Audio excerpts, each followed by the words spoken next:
It is December 27th, 2007. I'm here today in Martinsburg, West Virginia, with Mr. Harry G. Davis, World War II and Korean War veteran. Mr. Davis, for the record, would you state your full name? Harry G. Davis. And where were you born? Sprucevale, Ohio, And when were you born? July 19th, 1925. What is your current address? Current address is Martinsburg, West Virginia, 454 Tanbridge Drive. What branch of service were you in? During the war, I was in the field artillery, armored field artillery. Were you drafted? I was drafted in 1943. And when did they discharge you? I got discharged January 6th of 1946. During World War II, what was your highest rank? PFC. Yeah. You also mentioned that you went back in and made the military your career. When did you go back in? Went back in May of 1947. And you retired? I retired in October 1, 1967. And when you retired, what was your rank? Command Sergeant Major. During World War II, were you in A Battery, 275th Field Artillery Battalion? I was. And during World War II, what theater of operations were you in? European Theater of Operations. Did you get involved in any battles? We were in the Battle of the Bulge, which was the big encounter of World War II. And then in Korea, you were at the Pusan Perimeter? Korea, we went into the Pusan Perimeter and then broke out when MacArthur landed at Incheon, and we went north to Pyongyang, and north of Pyongyang to Suncheon, which is 30 miles north of Pyongyang. During World War II, how many battle stars were you awarded? 4 battle stars. And what was your special duty during World War II? My special duty was a machine gunner and ammunition handler. Were you ever wounded No, or taken prisoner? no. Before we get involved with your war experience, could you tell me what are your early memories of the Great Depression? Well, we lived on a farm, 5 acre. It was really not a farm. It was a little farmhouse, 5 acre place. So we had most of our vegetables. We grew about everything we ate, and my father was a contract. He worked for a contractor as a foreman. What was his name? His name was Harry Henderson Davis, and and he built 3 greenhouses. So we weren't. About the only difficult time that I remember was one winter. He went to see one of his contractors and borrowed $4 off of him.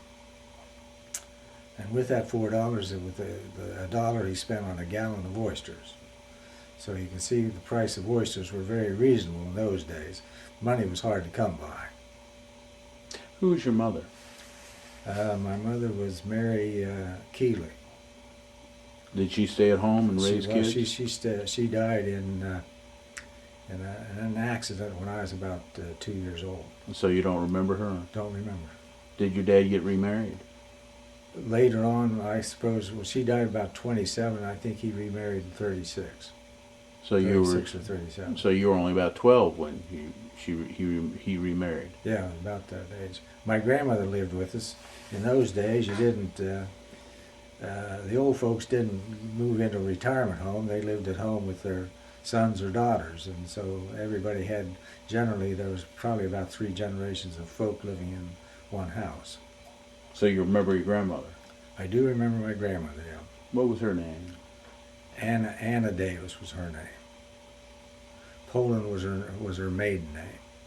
Was she from Ohio also? She was from Ohio, but just outside of Lisbon, Ohio. When you mentioned that you lived on a farm, were you outside of town very far? We were about 5 miles outside of East Liverpool, Ohio, which was at that time the pottery center of the world.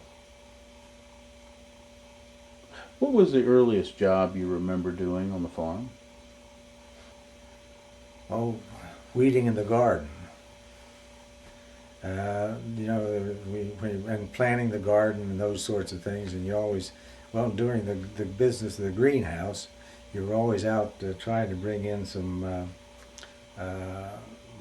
loam to put in the beds to raise the tomatoes and cabbages, which my father would plant in February. Did your other grandparents live nearby also? Well, my grandmother Keeley, my mother's side of the family, she died when she was 50, and so I don't remember her. But Granddad Keeley, I do remember him, and he lived in Charleston, West Virginia for a while, and then he moved to Ohio, and he moved up with my aunt in Lisbon, Ohio. And I moved up there, I guess I moved up there when I was about 16 years old before I was drafted. And that was a 120-acre farm, and it had, it was a multi-purpose farm. It had grapes and apples and plums, and so you'd harvest those and sell those. Was that part of your job to do?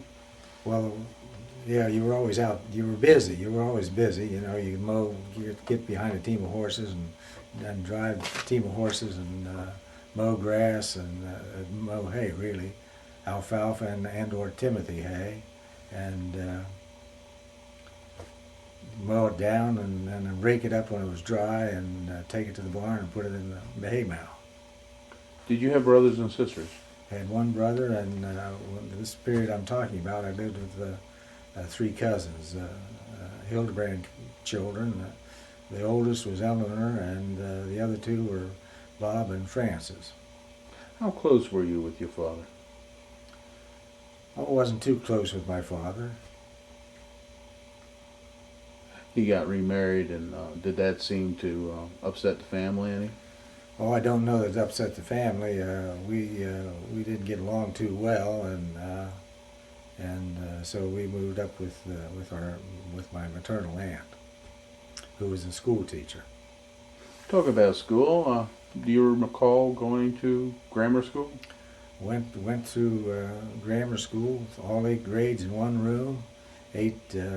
All the 8 grades were in one room, so you listened to recitations going on at the same time you were trying to study or do some arithmetic or reading some books, whatever. Do you recall one of your early teachers? Well, the 8th grade teacher was probably the best teacher I had, and his name was Orville Hisson. And he told about the time that he would walk to school barefoot because he didn't have any shoes. And he went on to become a principal at Brady Lake, and he retired from the school system in Brady Lake, Ohio, which is by Kent.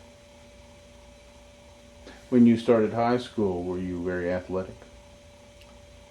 No, in high school you took phys ed.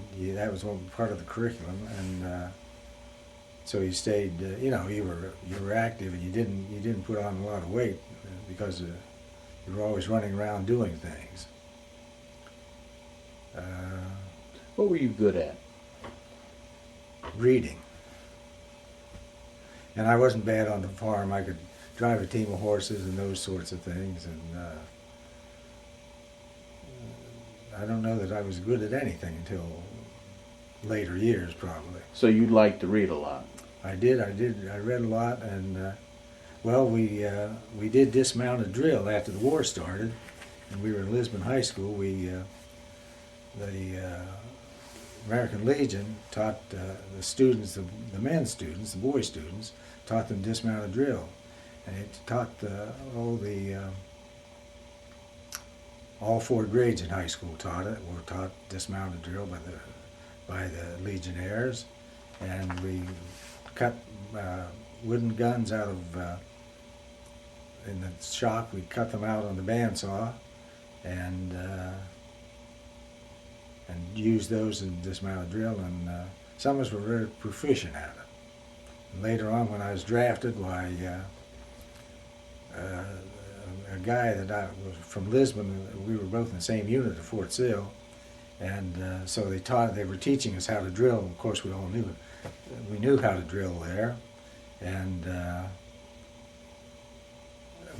so they broke us up into pairs and said, "Well, just go off and do dismount drill on your own." So this guy and I, we just stepped to one side and were shooting the breeze, and the sergeant came over and we told him, and he said he knew that we knew how to do it, but just go ahead and practice anyhow. So we practiced dismounted drill, although we were very proficient in it at that time. Do you recall talking to any veterans of the First War? Well, yeah, this man Brownie, and we chatted quite a bit. My father-in-law was in the First War, and he was gassed, and he ended up getting a pension. He got, I think, about a $16 pension when I knew him. But I also knew another man that I worked with at the arsenal between session in War II and Korea, and he had been in World War I. He talked about carrying ammunition across rivers and creeks and those sorts of things, and you just had to wade through it and carry the ammunition. Your father was not in the First War, then? No, but I did see he'd registered for the draft, and I saw that on the computer. I saw his draft card, draft registration. I didn't know that until I guess probably 6 weeks ago or so. The war for us doesn't start till Well, before we get into that, I'd like to talk a little bit about the Depression. Did your dad talk much about politics of the Great Depression during that time? No, we had a local man that would run for county commissioner, and we would vote for him, but we didn't talk much about politics. Roosevelt he defeated Hoover in 32. And he was president until, he ran. He was reelected 3 different times. So, but we didn't talk much about politics. Did you ever listen to the radio during it? We listened to the radio. We didn't have a radio until, I think 1940 we got a radio. So, but we would listen to the radio, but, things didn't affect us much. We were in our little cocoon, as it were, in the country, and things.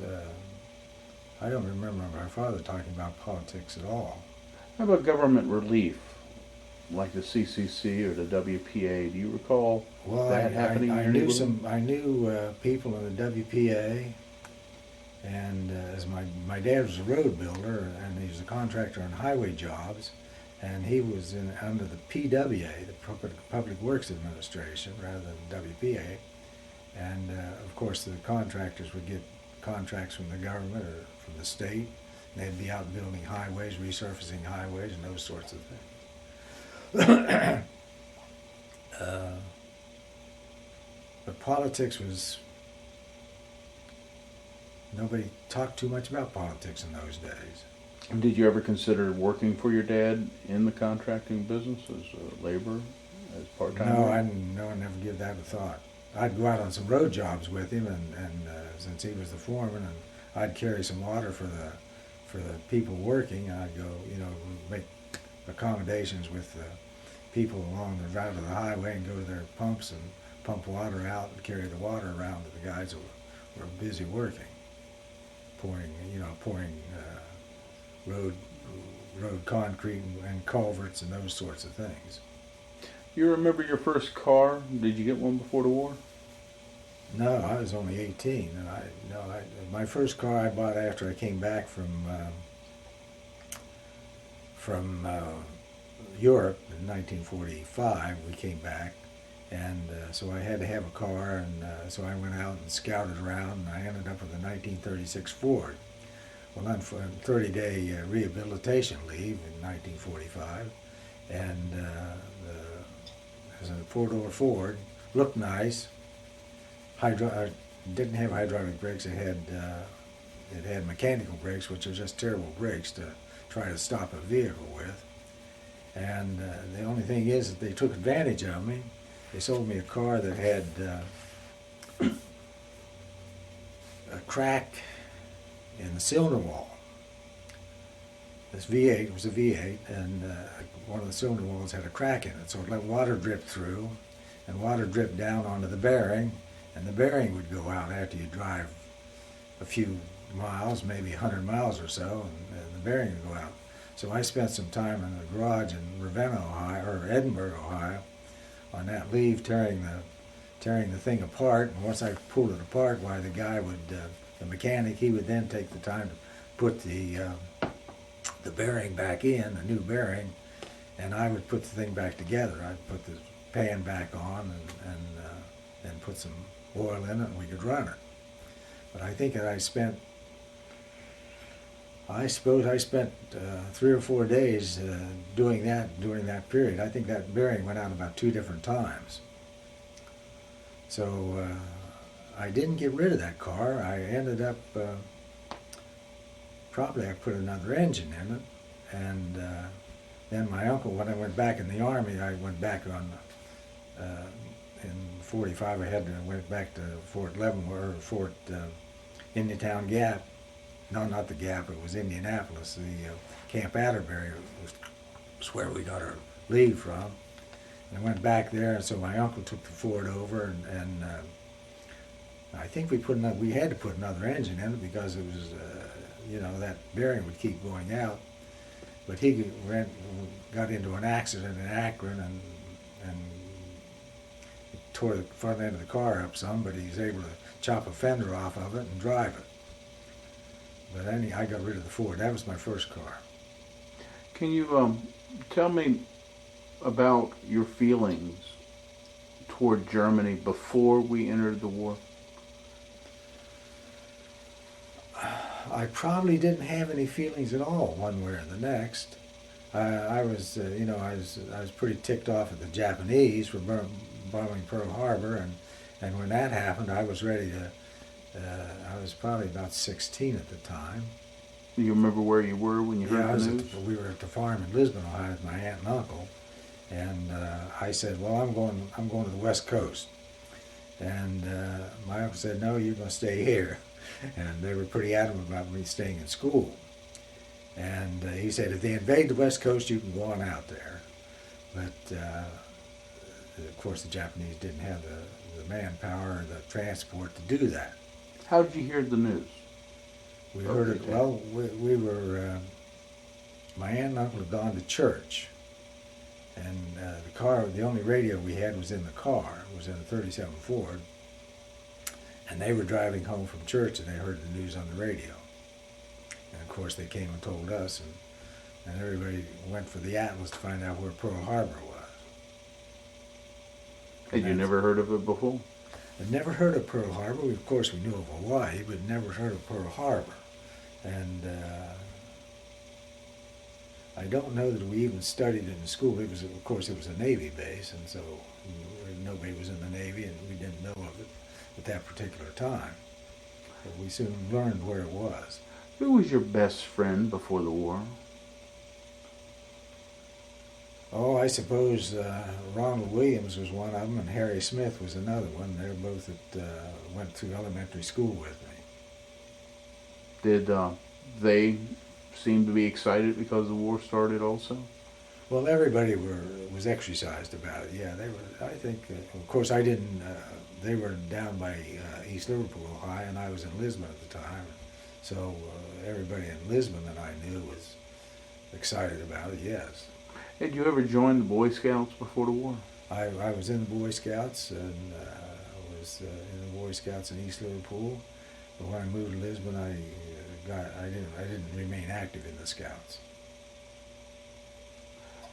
As World War II heats up in Europe, before Pearl Harbor, Adolf Hitler is taking one country after another, and you were in high school.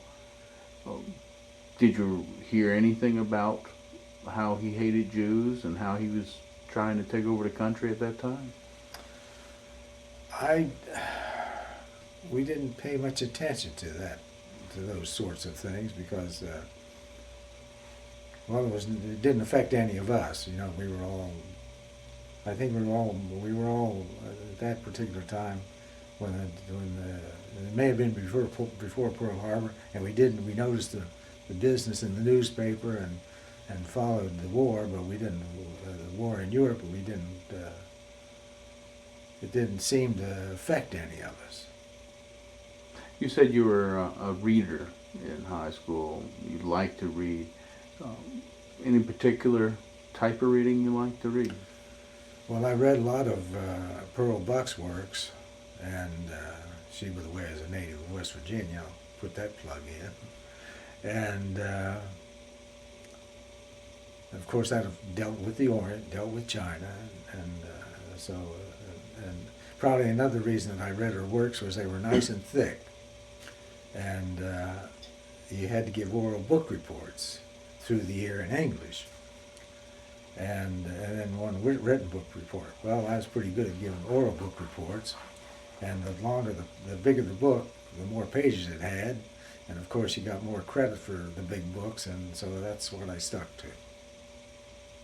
And of course I read Twain. I enjoyed all of Twain's works. I still dip into Huckleberry Finn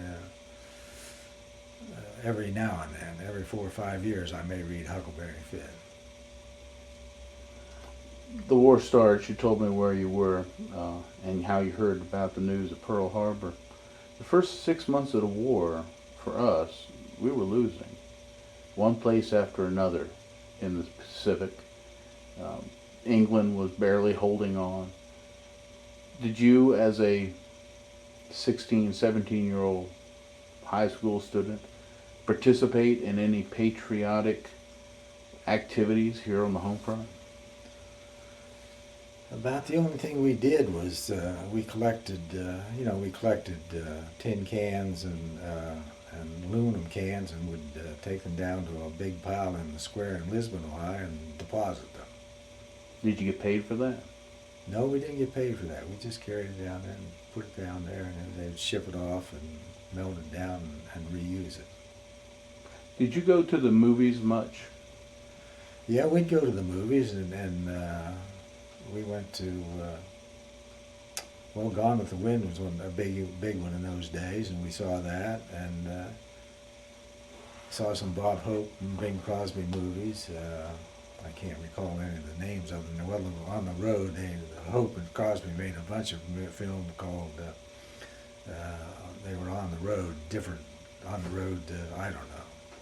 I've forgotten which road they were on, but they were all prefaced with that. Did you see the newsreels at the theater too? Yes, they would have newsreels and newsreels of the war and of the campaign in, I remember seeing the newsreels of the campaigns in North Africa. And of course they also had the shorts, and they had coming attractions, and it was a better, I think it was a better venue of movies in those days than they have today, where you have to go in and listen to some advertisement about sodas and that sort of thing in these theaters today. Did you hang out with any group of people when you were in your upper teens before you got drafted in high school?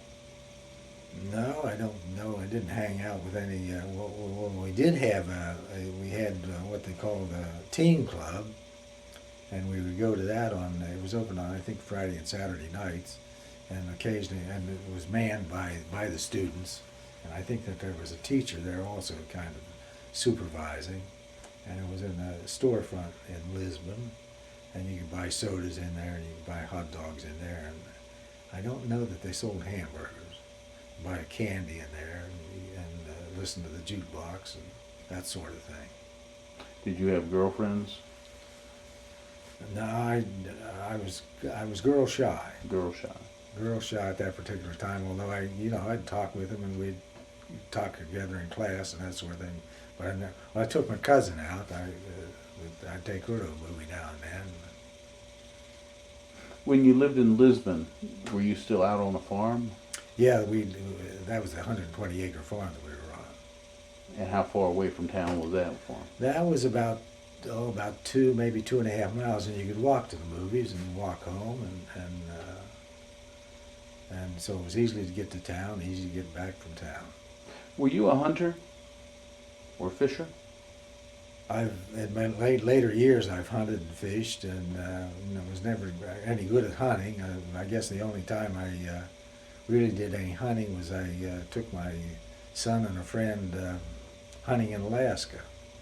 But we didn't get anything. We were rabbit hunting and didn't find any rabbits, so we went home empty-handed. Another time, a gang of us, a bunch of men and I, soldiers and airmen, mostly airmen, we started out to hunt caribou. And we got halfway there. We didn't even get halfway there, and it was so cold we just turned around and came back. Cars were giving us trouble, so we just turned around and came back. As the war began, did you buy any war bonds as a youngster? Well, we bought those little stamps, for the books. And after a certain amount of time, you turn the books in and you get a war bond. How did you come about with money before you entered the service?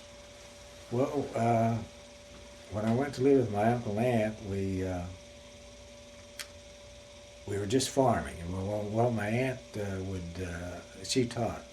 Of course, she taught elementary education, or an elementary school. 8 grades in one room. But so she had an income there, and it wasn't very great. But my uncle then got a job at a war plant. It was right chain hoist in Lisbon, so they started making 50 caliber machine gun parts, and they needed more people, so they hired him on down there. And so he had income, and so he started giving us an allowance. I think about $2 every 2 weeks, something like that. So we had some money coming in. Plus my father would give my aunt money for taking care of us, and so we had a little bit of money that way. Was there anything that you wanted as a kid that you didn't have money to buy? Oh, I can't think of anything that I wanted. Before I went to live with my aunt and uncle, I had a paper. I sold papers in East Liverpool on the corner. I sold the Pittsburgh Press, and they sold for 3 cents, and you got to keep a penny out of that 3 cents. And the Sunday went for, I think he went for 10 cents, and so he kept 2 cents out of that 10 cents. So that's money that I had coming in. How much money would you make a day in that situation? Oh, maybe $1 a day. So you sell close to 100 papers then? Yeah, something like that. I don't know that you sell that many on a daily basis, but on a weekly, on a Saturday night you'd make about $1. When did you get electricity on the farm? Well, when I lived with my aunt and uncle, we didn't have electricity. But when I lived at East in Kansas Mills with my father, we got electricity, I think, in 1939. How was it to live without power in a home? If you're talking to a bunch of high school students who you're getting interviewed with here for, how would you describe life without electricity? Well, it wasn't complicated. You had light to see with. You had an electric lantern. You had not electric lanterns, but you had what they called the Aladdin lantern, and you had kerosene lamps. And the Aladdin lantern burned kerosene, and it had a mantle in it, and so you lit that mantle, and you really had plenty of bright light. Plus, they also had some lanterns in those days that burned gasoline, and they had mantles in them. And you could fire that up, and you pumped it up and fired the mantle up, and it was a little silk mesh device that wasn't very big around, about maybe an inch around and about 2 inches long. And there'd be 2 of those at the end of a little pipe. And when the fumes hit that mantle, or you lit it up, and you had a very bright light. And they also had what they called acetylene, which is it's a gas manufactured from carbide, and houses had that in them. And although we didn't have that in it, but it was a system that was in there, and it produced the acetylene gas, and you lit those mantles, and you had bright light all through the house. Houses were rigged with those pipes. But How about indoor plumbing? Did you have that? no, we didn't have indoor plumbing. We had outside plumbing. We had the latrines, what they call the outhouses, and you went out and used those. And if it got full, and you put some lime over it, and if they got full, why you'd dig a new one and move the outhouse and cover the pile up with dirt. How about bathing? Well, you could heat water and bathe in a tub about once a week or so, whenever you needed to. It's 1942 and the war's been waging. You're getting to be 17 years old. You know that sooner or later you're going to have to register for the draft. When did you register? Well, when you turned 18, you registered for the draft.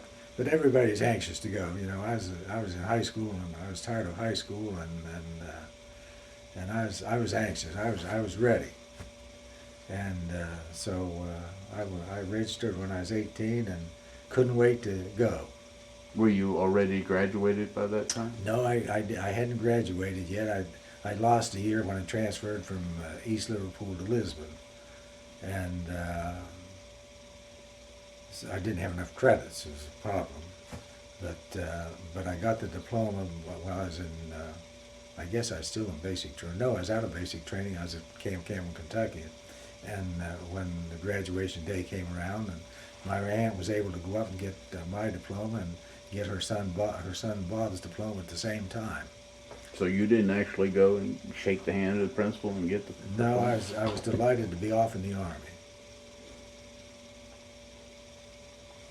Oh, we had good teachers, and they were nice folk, and so on and so forth. But when you're young and 16 or 17, 18, and there's a war going on, and you want to go see new places and travel, education, and career. That was the Army's motto in those days, or certainly after the war. Can you tell me where you went to register for the draft? You just went downtown to the courthouse. To the courthouse? Yeah. Was it like a momentous decision or time for you, or was it just? Well, no, I was on my birthday. I went down and did it. I was just ready to do it. Anybody go with you? I don't know. We had to take a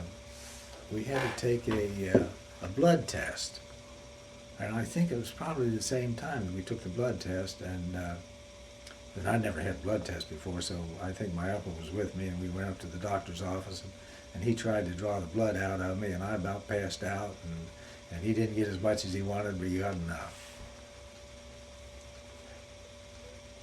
Had you tried to enlist? No, my brother went in the Navy. I couldn't swim. My brother could swim, and he was about a year younger than I, so he went in the Navy, but he went in before I went in the Army. What was his name? His name was Roland. And he got into the Navy and went to Great Lakes and did his training up there, and went to sea. In the Pacific or the Atlantic? Atlantic. He was on a destroyer, and he crossed. They were back and forth escorting ships across the Atlantic. Did you ever get letters from him?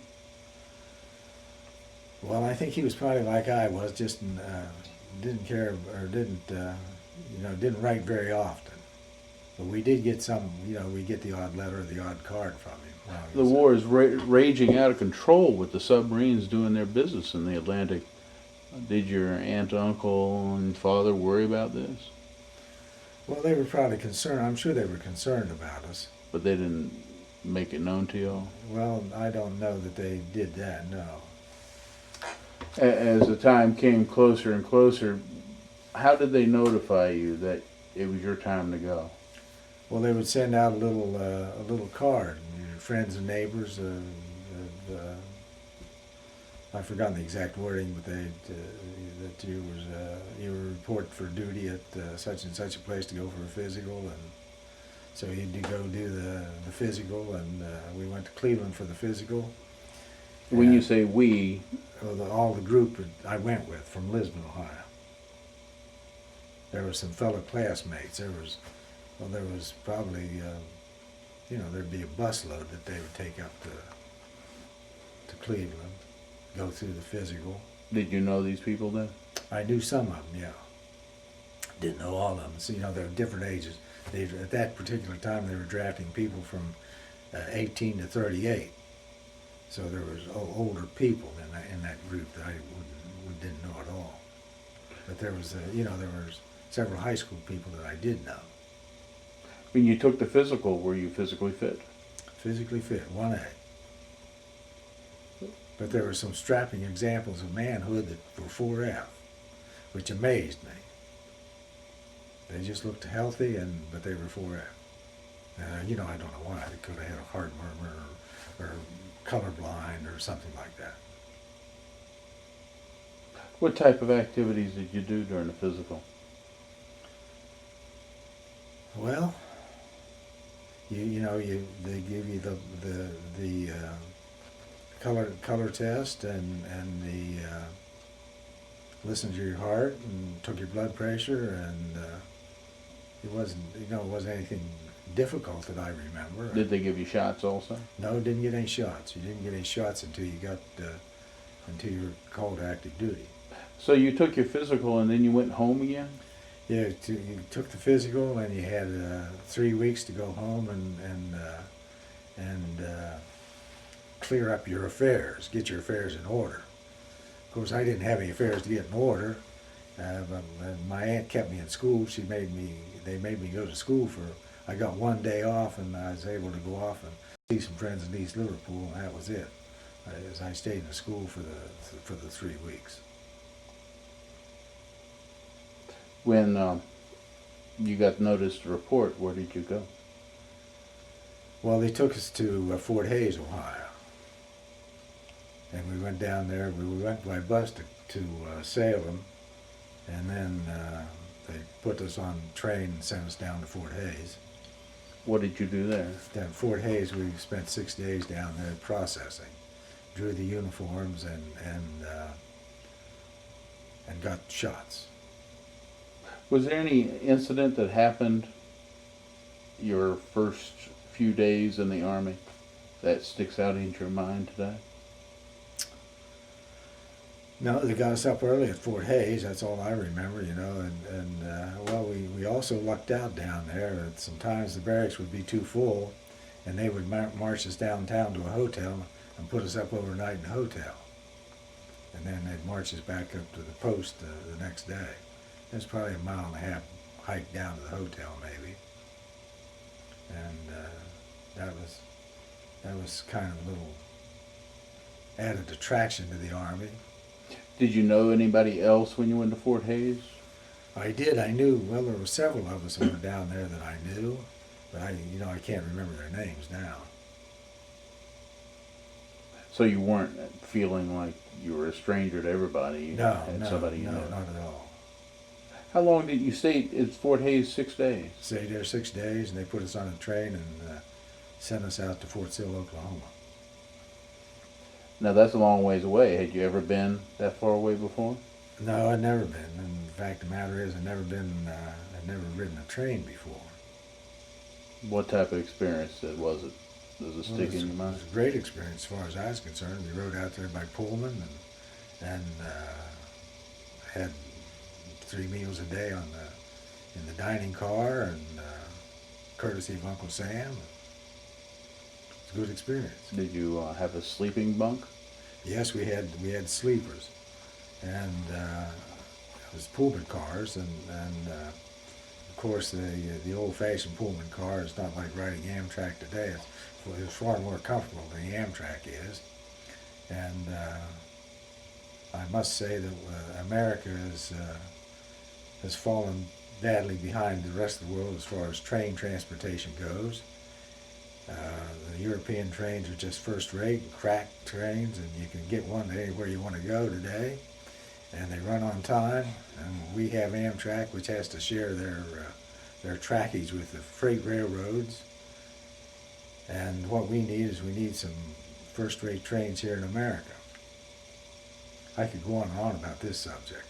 You're a train fanatic then, I guess. I'm not a fanatic. I'm just a man that believes in first-rate rail transportation.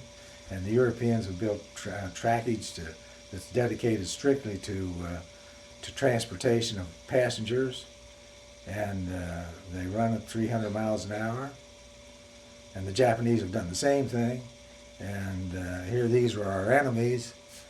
And now they have the first-rate train transportation, and we have nothing. When you were a kid, did you live near a train track? Oh yeah, I visited another aunt in Alliance, Ohio, which was a big crossroads of trains, and you'd go down and watch the trains come in, the steamers and the passenger trains, and there was all sorts of trains in those days, passenger trains, and they weren't, and they had their own dedicated trackage.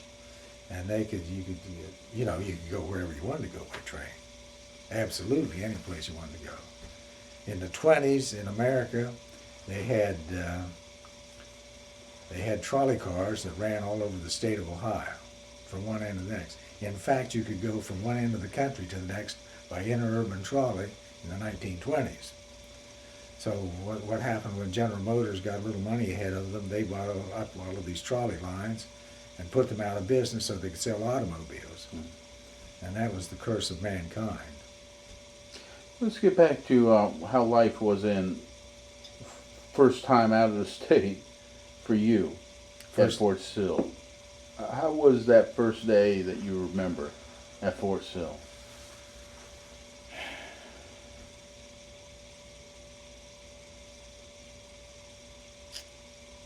Well, I just really have no memory of the first day at Fort Sill, but the whole basic training experience, I thought it was just, it was 18 weeks basic field artillery training, and they first started you out with the business of dismounted drill, probably for the first week, dismounted drill, and maybe. I don't know how soon we got to the rifle range, but we got to the rifle range soon enough. And we had M1 carbines, 30 caliber carbines, which is a smaller weapon as compared to the M1. And of course, all the country boys were used to those plinking with 22s when they were on the farm. You'd shoot tin cans or crows or maybe rabbits if you had a chance, and with a 22. And so we all knew about guns and enjoyed the time on the range, always. And we were schooled on the 105 howitzer. We learned how to work at the 7 different positions. I think there were 7 different positions on it. I did a lot of work on the gunner's position and on the number 1 man's position. The number 1 man fired the lanyard, which fired the projectile. And the gunner, he laid the gun on the target. And so basic training was, we spent the last 2 weeks in the field before we came back. We spent a week out in the field, or 2 weeks out in the field, and just living in the field. And the mess hall was out there, so everything was okay. As far as food went. How did you get assigned to the artillery? Well, you just when you went through the basic, when you went through the physical in Cleveland, why there was I passed by a yeoman in particular, Navy yeoman. He said, "Well, what branch of the service do you want?" And I said, "Army." So he stamped my papers Army, and when you got to Fort Hays, why you didn't they didn't ask you any questions about where you wanted to go. They just sent you someplace. I suppose they had a bunch of people they wanted to send to the artillery, so off they went. They probably had requests for infantry, and the infantry people, they sent them off to Fort Benning probably. So Fort Sill was Fort exclusively Sill for was artillery? strictly field artillery. While you were there, what part of the training did you enjoy the most? Well, I enjoyed the training on the 105 howitzer. I enjoyed that training. I also I loved going to the rifle range because that's a pretty fair shot. And then you also got to go down in the pit and work down the pit, pooling targets and marking targets. And I've always thought a day on the range was a day well spent. Even in my later years when we would go to the range, it was just a nice day, and you enjoyed yourself and shot the breeze with your comrades, and made remarks about people not being able to hit the side of a barn door, and you'd wave the Maggie's flags, which was a red flag on the end of a stick, and you'd wave that up there. And it was just, it was a great time to be had. Was there any particular time you did not like in basic? In basic, well, it was difficult for me going over the water barriers when I first got there. We had to hand over the water barriers and swing out over it, and occasionally I'd drop in the water until I learned how to get across the rope. And that was the only time that I didn't particularly like that, although I got to learn to do it, you know, and we'd go with this obstacle course. Did they give you any schooling, as in sit down in a class type of schooling there? Well, we sat a lot in up by the mule barns. We would sit up there and they'd discuss different things, and we saw a lot of movies. We saw movies on hygiene, and particularly they spent some time on venereal diseases, VD, and camouflage and things like that. You would sit down and they'd show film and or slides. How about calculations? As shooting artillery, don't you need to know Well, calculations? no. Well, see, everything is, you know, the 105 howitzer has all of these little gadgets on it that you would adjust, calibrate, and make the settings. And so there was never any math that you had to perform on the spot. You just cranked your numbers in there, and elevated the gun to where you leveled those bubbles, and shot the piece. And that was all there was to that. You didn't have any calculation that you had to do at that particular time. Can you tell me about the non-commissioned officers that were in charge of you during basic training? Well, the non-commissioned officers we had in our basic training unit were, you know, they were just a good many of them were you know, people that come in the 30s, and they were just gentlemen. They just treated you well. Of course, they were dealing with people their own age, because they were dealing with people from 18 to 38. And so see, these 38-year-olds had been out in the world and making a living and different things. So they treated us all very well. And you know, I had no problems with them at all. How about the officers? Well, the commissioned officers, I thought they were gentlemen. I do remember one night in the barracks, well, you know, I learned how to play poker and shoot dice in the barracks and gamble. And it wasn't for any great amount of money, because we didn't have any great amount of money, you know, it'd be a dime or a quarter or something like that. I remember this one officer came in one night, and I was shooting dice up against the door, and about the time he came in, I yelled attention or something like that, because I was looking for something on the dice, in particular, maybe 10, and so he came in the door, and we all jumped up to attention, as you did in those days, and he was wearing his cavalry boots, and he said, "As you were, carry on," and you know, he just passed the time of day with us and went out the other end of the barracks. And so the officers were, I thought, gentlemen. You were in basic for 18 weeks. After that, where did they send you? after basic, they sent us to Camp Campbell, Kentucky. Were you with the same group of folks? Well, I went down there with somebody that, well, I went through basic with some of them, and some of them went down there with us, and this one man I remember in particular, he was from close to Lisbon, Ohio, and he went down with me, down to the 275th, and we correspond even a little bit today. What's his name? His name is Ray Edwards, and he was from Salinesville, Ohio. So is the 275th formed at Fort Campbell? Well, they were formed before Camp Campbell. In those days, it was known as Camp Campbell, and it was formed before then. And it was formed out at one of the camps off of Fort Riley, Kansas. It was where it was formed up as, and it was formed as a towed artillery unit at that time. And they went through Tennessee maneuvers, and then they settled down in Camp Campbell. And then they converted their equipment to armored artillery. And the M7 is, I've got one of them up there, the model up there, and I could get it down and show it to you on camera if you want. We'll do it later. Okay. So when you arrived, they had the M7? They had the M7s, and the M7s in half tracks. Were they 155s or 105s? 105s mounted on the M7 carriage. When those things shot, were they loud? Oh yeah, they were loud enough, yes. Did you do target practice with them too? I never worked on the M7 as a gunner or a cannoneer. But they would.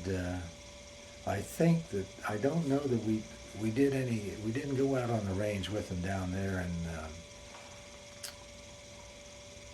at Camp Campbell. We would go out with them, but we would go out and maneuver around and set up perimeter defense and just mess about in training. They didn't go out in the field to do any shooting down there. How about down at Camp Fort Sill?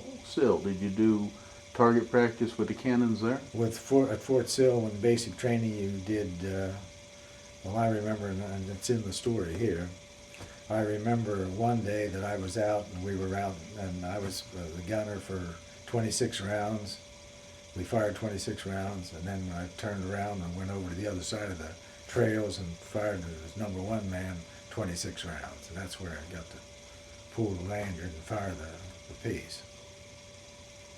And you're always sighting on Signal Mountain out there at Fort Sill. I mentioned, were they loud? Did you have stuff in your ears? No, we didn't pay much attention to it in the ear business in those days. Just made sure you kept your mouth open so the concussion wouldn't bother your ears a lot. In later years, I've seen people put things in their ears to prevent that, and 45 caliber bullets in particular, and I've forgotten where I've seen that done at. Did you have any hearing loss from those firing of the big gun? I didn't not noticeably hearing loss. Okay. I do know that my brother-in-law had some hearing loss, and I don't know whether he was in Italy in the infantry, but he's got hearing aids in both ears right now. But he seems to think it was from the M1. He was involved with the M1 down there. Whether he got around any cannon fire or not, I don't know. Let's go to Camp Campbell again, and you mentioned how you set up a perimeter defense. Were you in charge of that? No. They just point a place out, and you can go out there and hang out and stay hidden if possible. Was there any particular positions that were designated when you set up a perimeter defense of any sort? Any pattern? Well, no, you would just be out, out away from where the battery was. There may have been a pattern at that particular time, but I wasn't. I would just go where I was told to go. And about how far stay from there. the guns? Oh, you'd be out about 100 yards from the guns. When did you get assigned the idea of using a machine gun? Well, you took in basic training. You were trained on 30 calibers and 50 calibers, and so we had. We had in the unit we had 50 calibers and 30 calibers, and we had a 50 caliber ring mount on our half track. I was in half track, and we carried 30 calibers with us. So when we were set up in the Ardennes, we would set the 30 caliber out on the perimeter, dig a horseshoe type dugout, set the 30 caliber up there and away from, firing out away from the battery. And that was just, keep the enemy away. When you set up on the half track, did you just drive out in the half track 100 or so yards away and just set up? Yeah. Pretty much exposed? And that 50 caliber was really more for air defense on that ring mount. But it could be, it could be used for opposing troops coming in, and it would be set up during the Bulge. It was we would use it that way. How long did you stay at Camp Campbell? We left there I think we got there in March, late February probably, and left there in probably June. 44? June 44, yeah. Went to Camp Shanks, New York, which is port of embarkation. Did you know it was your time to go by that time? Well, we knew when we were loaded up we were going to Europe. Had you ever seen the ocean? No, I'd never seen the ocean before. You had seen Lake Erie because you were near Cleveland. Yeah, I'd seen Lake Erie because I'd been up there on a road job in Vermilion, Ohio with my dad when he was up there building a bridge. How did the ocean strike you? Just a body of water. What ship did you get on to go? The HMS Scythia. The HMS? HMS Scythia, Scythia. And you can probably get that on the internet too, a pre-war picture of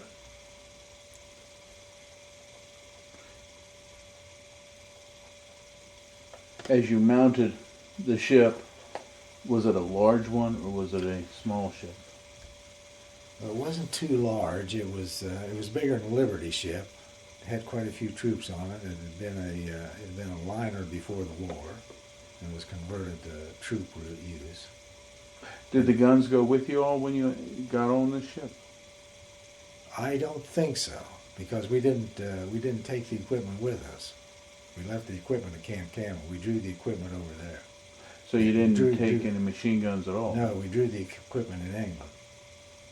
How long was your trip across the ocean? About 15 days. We were in convoy. Did your convoy ever come under attack? Not to my knowledge. Were you aboard the ship in the hold, or were you on deck? Well, we were in the dining halls where we slept, and we had hammocks that we would rig to sleep in at night. And I never got into any other place where other people slept, but crossing the Pacific, I've been on the ship where there were bunks that you slept in, about 4 or 5 tiers. When your ship was in convoy, how close were the other ships? Well, they were all visible. I can't tell you just exactly how close they were. They were all visible. About the only remarkable thing that I remember about that is we ran into a snowstorm in July on the North Atlantic. Were the waves heavy? Not too bad. Did you get seasick? I didn't get seasick on that crossing. I got seasick crossing the channel on an LST. Let's talk about landing in England. Where did you land from the HMS Scythia in England? We landed in Liverpool, England. How long did you all stay in Liverpool, England? Well, we got on train and went down to Landmartin in Monmouthshire. Why? Well, that's where we were stationed in Landmartin, Lalnmartin. What happened there? Well, we trained some more there and drew our equipment there. We drew the equipment there, and from there we also went. They sent us up to. This was in South Wales. They sent us up to a British artillery range, and the gunners got some practice on firing the 155 howitzer. So you had towed equipment there? Well, no, we didn't. The equipment was already there, and it was. I'm not sure whether it was an American. I have a hunch it was British because the trails weren't split. They were box trails, and it was 155 howitzer, and they went up and practiced. The gunners went up and practiced firing that. You did more training about setting up perimeters? We didn't do so much of that there at all because it was a very tight camp. We hung around more or less outside of going up there to do that training. Did you get a chance to visit anywhere in England? Well, we would go downtown to Monmouth, or Newport. Newport was the name of the town, and it was about maybe 2 or 3 miles away. You take the bus and ride down on the bus, or sometimes they'd take a 6x6 and run a bunch of soldiers in. And what did you do in town? Oh, messed around, just looked around, and we would. There was a dance hall, an open dance hall there, and some of the men would dance there. A lot of the people would go to the pubs and drink beer, and Monmouth or Newport had been bombed some, so we'd walk around and look at the bombed out area. Did it come under attack when you were there? No, of course, that was 1944, and the Americans and the British were controlling the skies over Britain by that time.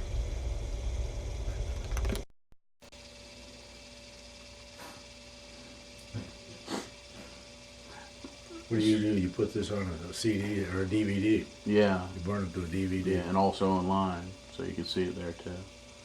Tell me about how long you stayed in England before you were shipped out again. Well, we stayed in Landmartin for 6 weeks, and then we drove down. Took a 2-day drive down to Portsmouth.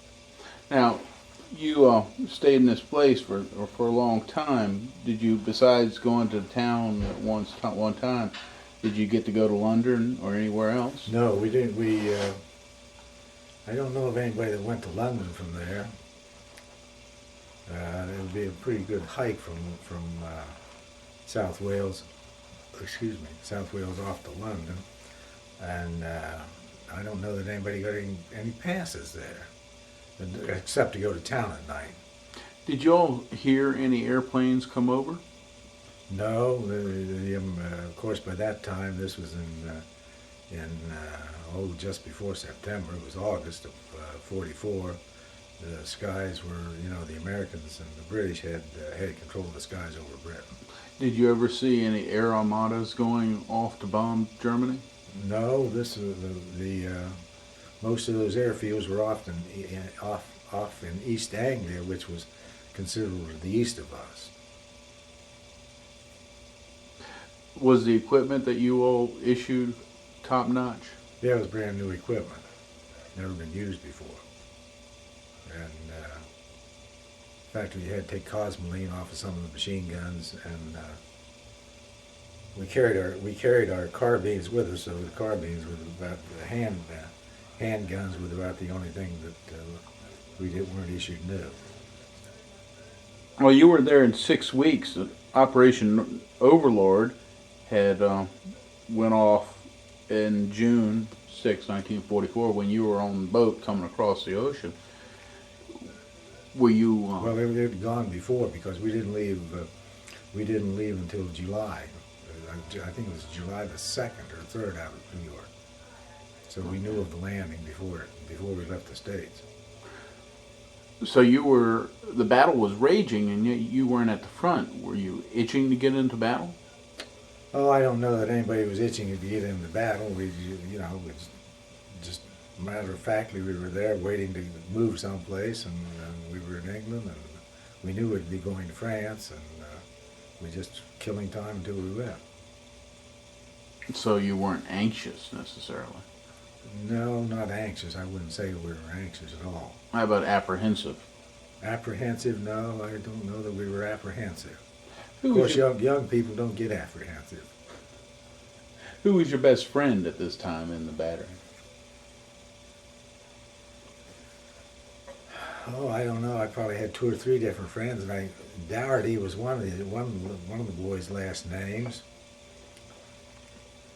And I can't think of anybody else right now.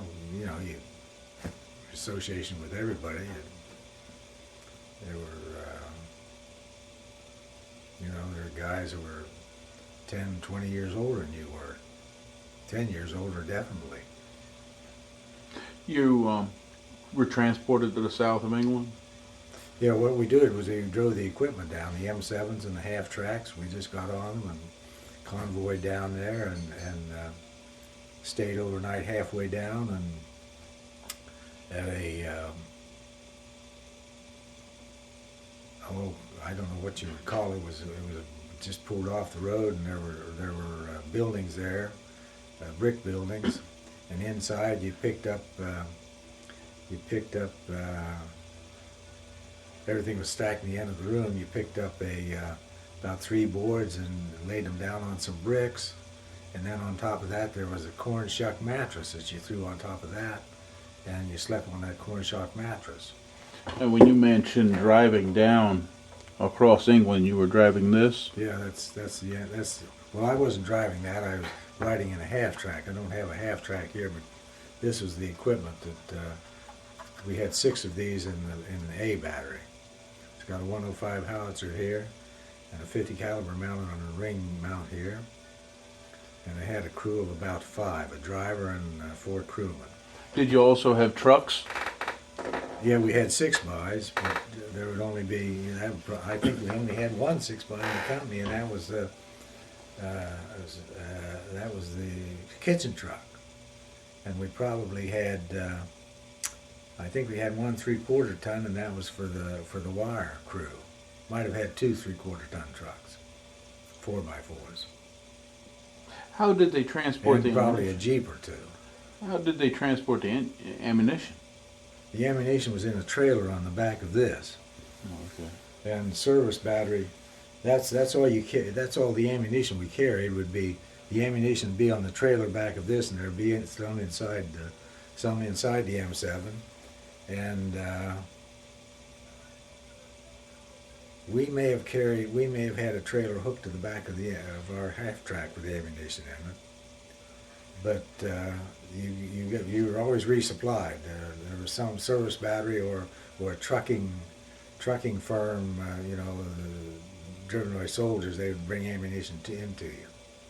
Trucking companies. When you moved your battalion, were there 5 or 6 companies of batteries? We had A, B, C, and D batteries, and there was 4 batteries and service battery and headquarters batteries. So each of the A, B, C, And I'm not sure about a D battery, but I am sure about we had the A, B, and C batteries. We had, yeah, that was right. A, B, and C. Forget the D battery. We only had 3 batteries, 6 guns to each battery, so I had a total of 18 guns. Did you stay together as one unit most of the time? As one unit most of the time, as one battalion. You were always together, unless occasionally prior to the Bulge, they would take one of these M7s out and fire propaganda at the enemy. So they'd take it up front. We were about 3 miles behind the lines, but they would take it right up close to the lines they could get without getting shelled, and they'd fire propaganda material out of the tubes of the gun at the enemy soldiers. Otherwise, you'd have Otherwise, 18 guns the together. 18 guns would all be close together. When fire missions came in, did you shoot all at one time? Well, no, they would register the guns on the target, and then if they wanted the whole battalion on the target, they'd fire the whole battalion on the target. They had things that they could do. They could either fire a battery, or fire 2 batteries, or fire 3 batteries. Well, before we get in there, we got to cross the channel. Where did you leave? We left from Portsmouth, England. And you were landed in LST? We landed on Omaha Beach. Do you remember the day of that? All I know was it was kind of a rainy day. And we went over on LSTs, and it was an overnight crossing. No, I think it was a 1-day crossing, but we spent one night on the LST before we sailed. And you said you got sick. Got sick the next day crossing, yeah, because you could see the looking down the passageways, you could see the LST flexing like that, and with the waves, and it was a pretty rough crossing. It had the M7s in it, and it was still flex. How did it feel to get sick by seasickness? Well, we felt pretty queasy. Did you have to throw up? You have to experience to get the feeling. Did you have to throw up? Seems to me I did, yes. When you hit the beach, did you all run off the front or drive off the front? Yeah, you pull the M7 just goes right up on the beach, and they let the the bow end of it goes down, and you ride right out on your M7 or your half track. Now, were you riding in the half track? I was riding in the half track. We were all riding in something. Jeep, half track, M7, or 6x, or 3/4 ton. What was going through your mind when you knew you were going to hit the beach where the invasion had happened? I can't remember anything particularly earth-shaking or earth-shattering that went through my mind. What did it look like a month after the attack had happened? Well, it looked pretty desolate. There wasn't a whole lot of stuff there. It was just, I think the beach had been pretty well cleaned up. Did your half track get stuck or slip on the sand? No, you landed. It was pretty, it was firm going, and you could just drive right off the beach. Was there a road leading off the beach? Yes, there was. The engineers had probably been in there and bulldozed a road. When you got up on top of the bluff, do you recall any German positions that you passed that were blown up? No, I didn't. I don't remember any at all. So you landed on the beach, and how far inland did you get that very first day? Well, the first day we just, I suppose we went 2 or 3 miles inland to a farmer's field and set up our tents and stayed there for a couple of days. Did you set up a combat-ready area? No, we didn't, because the battles had all been over and done with, and the Germans were far to the east of us. Did you meet any French civilians? We saw some. We didn't chat with any of them, of course, because we didn't speak French, but there were some French civilians around there. Did you see any dead Americans or Germans? Didn't see any dead Germans or Americans. So it was just landing on the beach and driving up the cliff? Driving. It wasn't any great big cliff to drive up either. It was just a small hillock, if you will. Did you see any craters from where the battles had been fought? Didn't notice any at that time.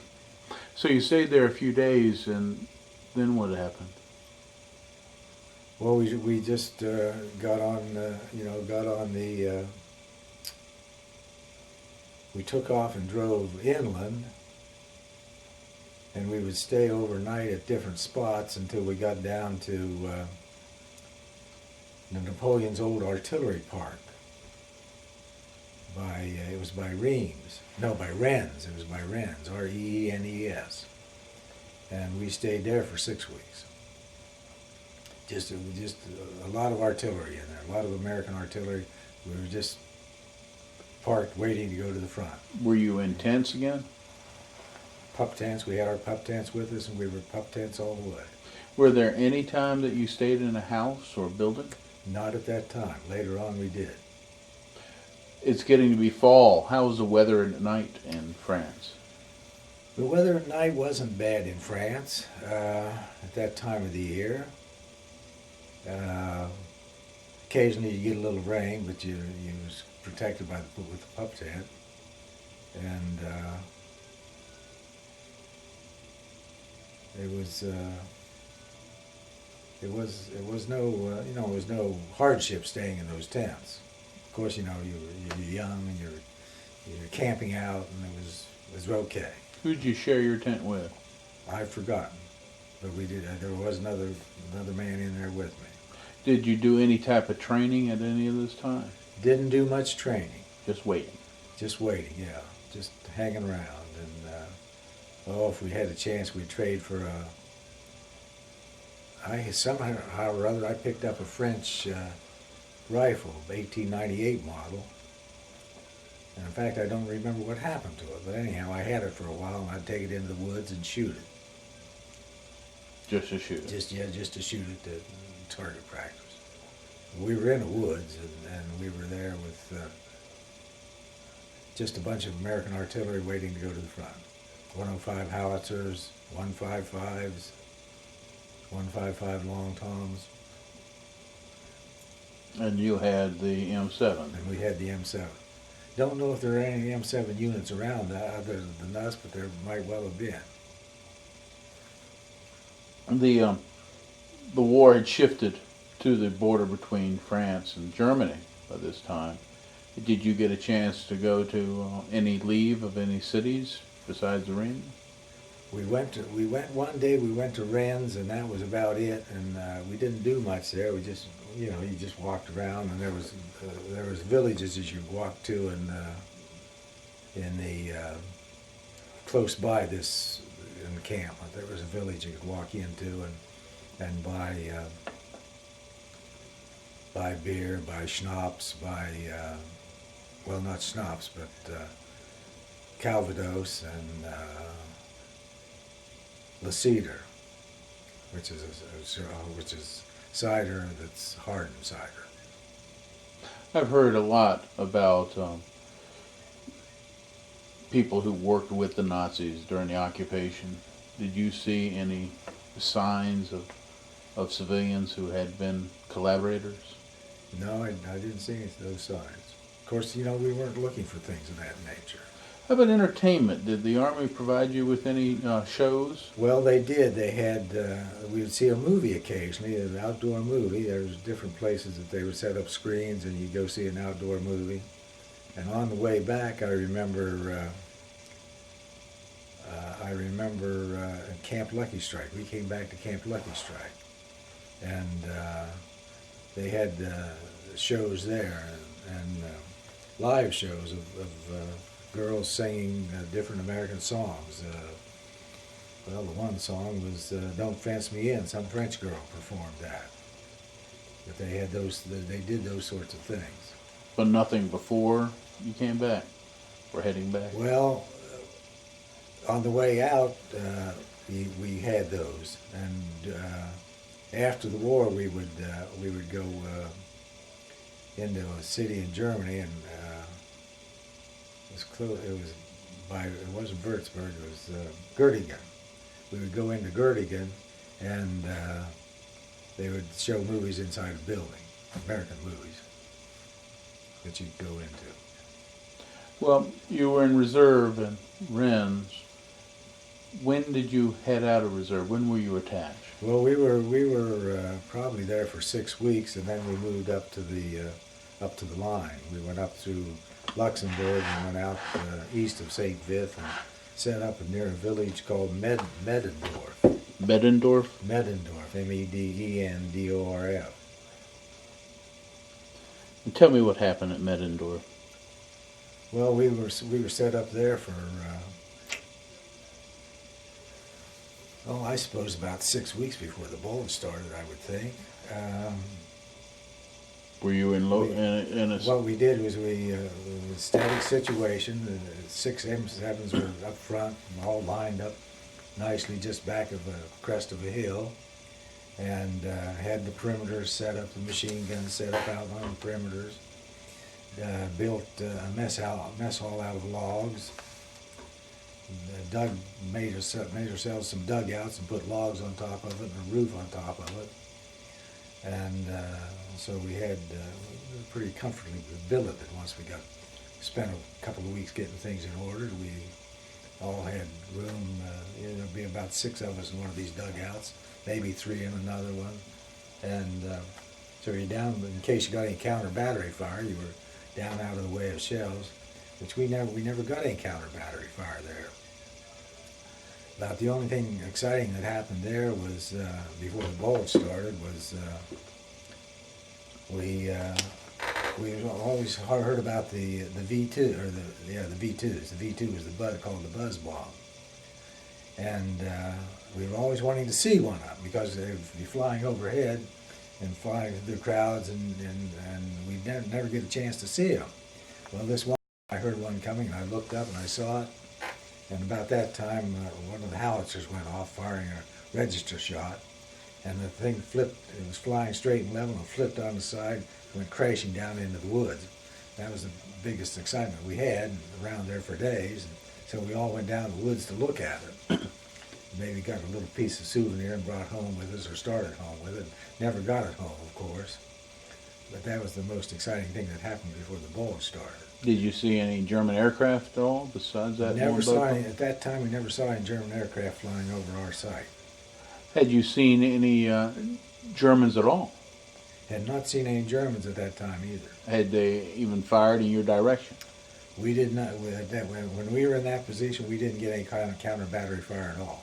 So you were still green out in the front? Well, more or less, yeah. We were just sitting up there and firing the occasional shot and taking the M7 off and firing some propaganda at them. And were there any fire missions that you received besides the propaganda ones? Oh yeah, they did do some fire missions, but essentially we were dug in for the winter. How far were you shooting away? Could you see the target? No, the howitzer generally doesn't see the target. The forward observers are up there about 3 miles in front of you where the target is, and they can see the target a mile away from them perhaps, and they'll call in the fire mission, and you will register on the target and then fire for effect. And but one other thing that happened, I'll digress just a moment. When we first got there, people in one of the machine guns would every night he'd fire 2 or 3 shots because he thought they saw somebody coming up the road. So the battery commander finally got tired of these guys shooting. He said, the next time I hear any gunfire at night, I want to see some dead bodies out there. So that caused the people to quit firing their weapons at night. But your position there in Bettendorf was still not on the front lines. You were behind the lines. Yeah, well, that's where your artillery is. It's always behind the lines, unless the enemy, like during the Bulge, the enemy did get in behind us and surrounded us a couple of times. But that's the artillery's mission, is to be behind the lines, and you're generally 2 or 3 miles back. It depends, of course, on the caliber of the weapon. If it's a 155 or an 8-inch, they're back considerably farther than that, because they have bigger propellant charge to fire their weapons much farther. I think the Germans had an artillery piece that would fire 20 miles. So, and it was a railroad gun. Your job was perimeter defense. Did you know when the battery was going to start shooting? When they would have a fire mission? No, not unless we were close by the fire controllers. The XO handled that, and they were always right there, right behind the battery. That's where they set up. Who was your officer? Do you remember his name? Roy E. Leddick. Captain Roy E. Leddick was the battery commander, and the Duffelmeyer, Lieutenant Duffelmeyer was the XO, and he would conduct the fire missions. That was his primary mission. He was from California. And Robert Schnally, which I know him from in recent years. He's just passed away. He was from Chicago, but we would do reunions, and that's where I ran into Schnally at. And he was the FO, forward observer. Plus, he had a man with him who drive the Jeep by the name of Macarella. Who was in charge of your platoon? In charge of the Or 7th section. I don't know who the lieutenant was. I've forgotten. But the section chief was Dewey Sewell. And he was section chief for a while until he got busted. I've forgotten why he got busted. But he ended up pulling guard duty with me, and I've forgotten why he got reduced in rank. But they get reduced in rank for minor infractions of various things. And I do remember this one gun chief. He was supposed to fire a registered round, and his gunner, who was a corporal, he looked down the tube and he saw the branch of a tree out there, and he was using a fuse that would go off if it was hit that tree. And he said, "Sarge, I don't want to fire this gun." He said, "Look out there." And the guy said to him, "Well, are you disobeying direct order?" And of course that was the big thing in those days. You disobeyed a direct order, you got court-martial in some cases. But he said, no, I don't know, disobey. He said, "Well, fire the gun." So he fired the gun, and of course the hit the branch of the tree and went off right in front of the M7. It didn't damage anything, but the battery commander come running out and said, "Who fired that shot?" And the corporal said, "Well, I did." But the sergeant said, "Well, I told him to." And so the battery commander ripped the stripes off of the section chief, and so those sorts of things happened in those days. And so I don't know how Dewey Sewell got busted. At least I forgot. Did you ever get in a situation where you got busted? No, I didn't make PFC until I returned to the States. In those days, you didn't make rank very fast. And the Army was full of a lot of privates and PFCs. I remember seeing a PFC at Fort Leavenworth where I waited for my discharge. Excuse me. And he had hash marks up to his sleeve. He's a 30-year man, probably. And he was PFC. And these days, a gray-haired man at that. In these days and time, you don't see things like that. Tell me about December 1944. December 1944. Well, of course, the Bulge started December the 16th, and excuse me. We heard incoming. This is the first time we heard incoming shells. They weren't landing in our own area. They weren't landing right in our area, but we heard them, and we knew something was going on. They weren't our shells. You were still at Middendorf? We were still in Middendorf, east of St. Vith, and we went and had breakfast in the mess hall because breakfast was ready for us, and then we started to pull out. We got everything out of our dugouts and onto the half tracks and onto the M7s, gathered up all the loose ammunition we had laying about, and I suppose about 8 or 9 o'clock we moved out in the morning. And I think we lost one M7 in a ditch or a half track. I've forgotten what it was, but we moved back to St. Vith and the town of St. Vith, and we stayed there for 2 or 3 days. Was it snowing? Yeah, there was some snow on the ground, and it was pretty cold. And we stayed in St. Vith for 2 or 3 days, and the 7th Armored came in, and we joined up with the 7th Armored at that time. The 106 had been pretty badly hacked up by the Germans, by the oncoming horde, as it were. And we stayed there for 3 or 4 days, and then we just moved about in that area, Manhay and Belgium, and Schoenberg. We were in that area, and we were just right in that particular area, and we just kept moving about because the Germans were really hot on to us, and we were able to hold them at St. Vith, and we had quite a bit of things to do there at St. Vith to hold them. Fired a lot of rounds of ammunition, and someplace we have a record. We have a record of how many rounds that we fired. But you shot a lot. Shot a lot of ammunition. Did your battery get shelled there? Well, see, the Germans got in so close. They got that place called, well, it wasn't Man. Hey, I forgot the name of the town. I've been back there since the war. And Sea Battery got pretty badly chewed up there, but they were able to drive the Germans off. But they came in with flamethrowers and practically got into the battery area. Was that your battery? No, that was Sea Battery. You're in. We're in. Your I was A in battery. A battery, yeah. So the batteries had separated by that time. Well, they were close. They were still close. They were within half a mile to a mile of each other. They weren't that far apart. Okay. But the Germans got into the Sea Battery area and had to be driven off by point blank, firing direct fire at them. But your battery hadn't come Our over. battery didn't get. All we got was some sniper fire, and the first sergeant took a bunch of us off on patrol and see if we could find the Germans, and we never did find them. Probably lucky for us. Did the sniper's bullets come close enough that you heard them? Oh yeah, they came close, and one of them went close to me, but it didn't bother me, and I had no apprehension. Were you a machine gunner at this time? Well, I was eating supper at this time when they came close to me.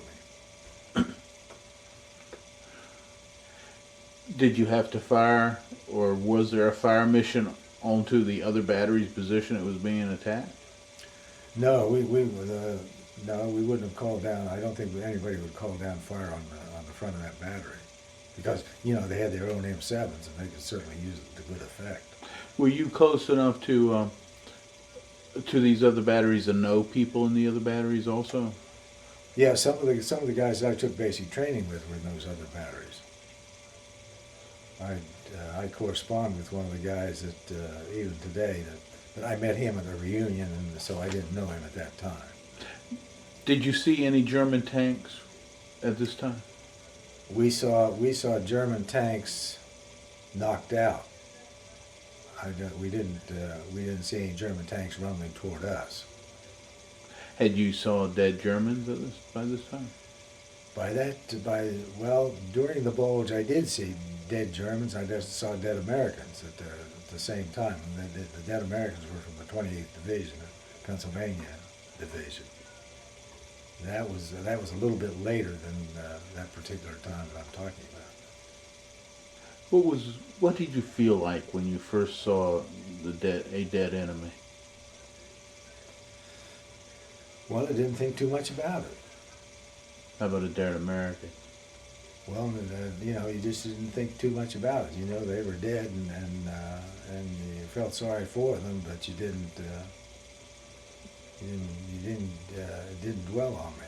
I'm told the fog was thick. Do you remember fog and snow? Lots of snow, but I don't remember a lot of fog. There was a lot of snow around, and some of these dead soldiers had camouflage suits on, German and American. Did you have winter clothes to wear? The only winter clothes we had was, you just had your long johns and boots, and you had 5-buckle Arctics.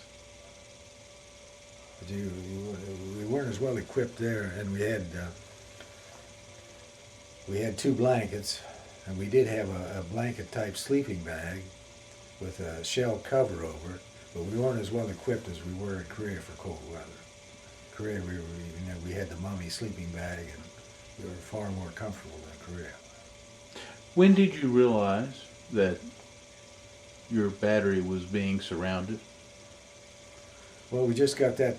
We got the word from guys who were trying to bring us ammunition, or got in with the ammunition, and we heard that they had a tough time getting to us with the ammunition. Was there any time that you became apprehensive and scared? No, not at that particular time. The only time I got scared was up on the Rhine when they were firing artillery at the half track I was at and was on guard duty. Well, let's talk about what your battery did during the Bulge. You said it moved from place to place. We moved quite frequently and supplied support fire for whoever needed it.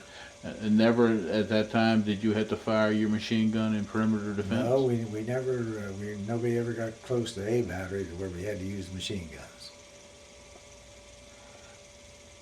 The battle lasted for almost a month. Yeah, and you hear a great deal about Bastogne, but and the Germans surrounding everybody at Bastogne, but there was just as big a battle that went on around St. Vith in that area. I don't know how Bastogne got all the glory, but of course because of what McAuliffe said to the Germans when they wanted him to surrender, and the newspaper, the news was all about Bastogne, and they hardly mentioned St. Vith and the Battle of St. Vith and the roadways that were controlled up there by the Americans.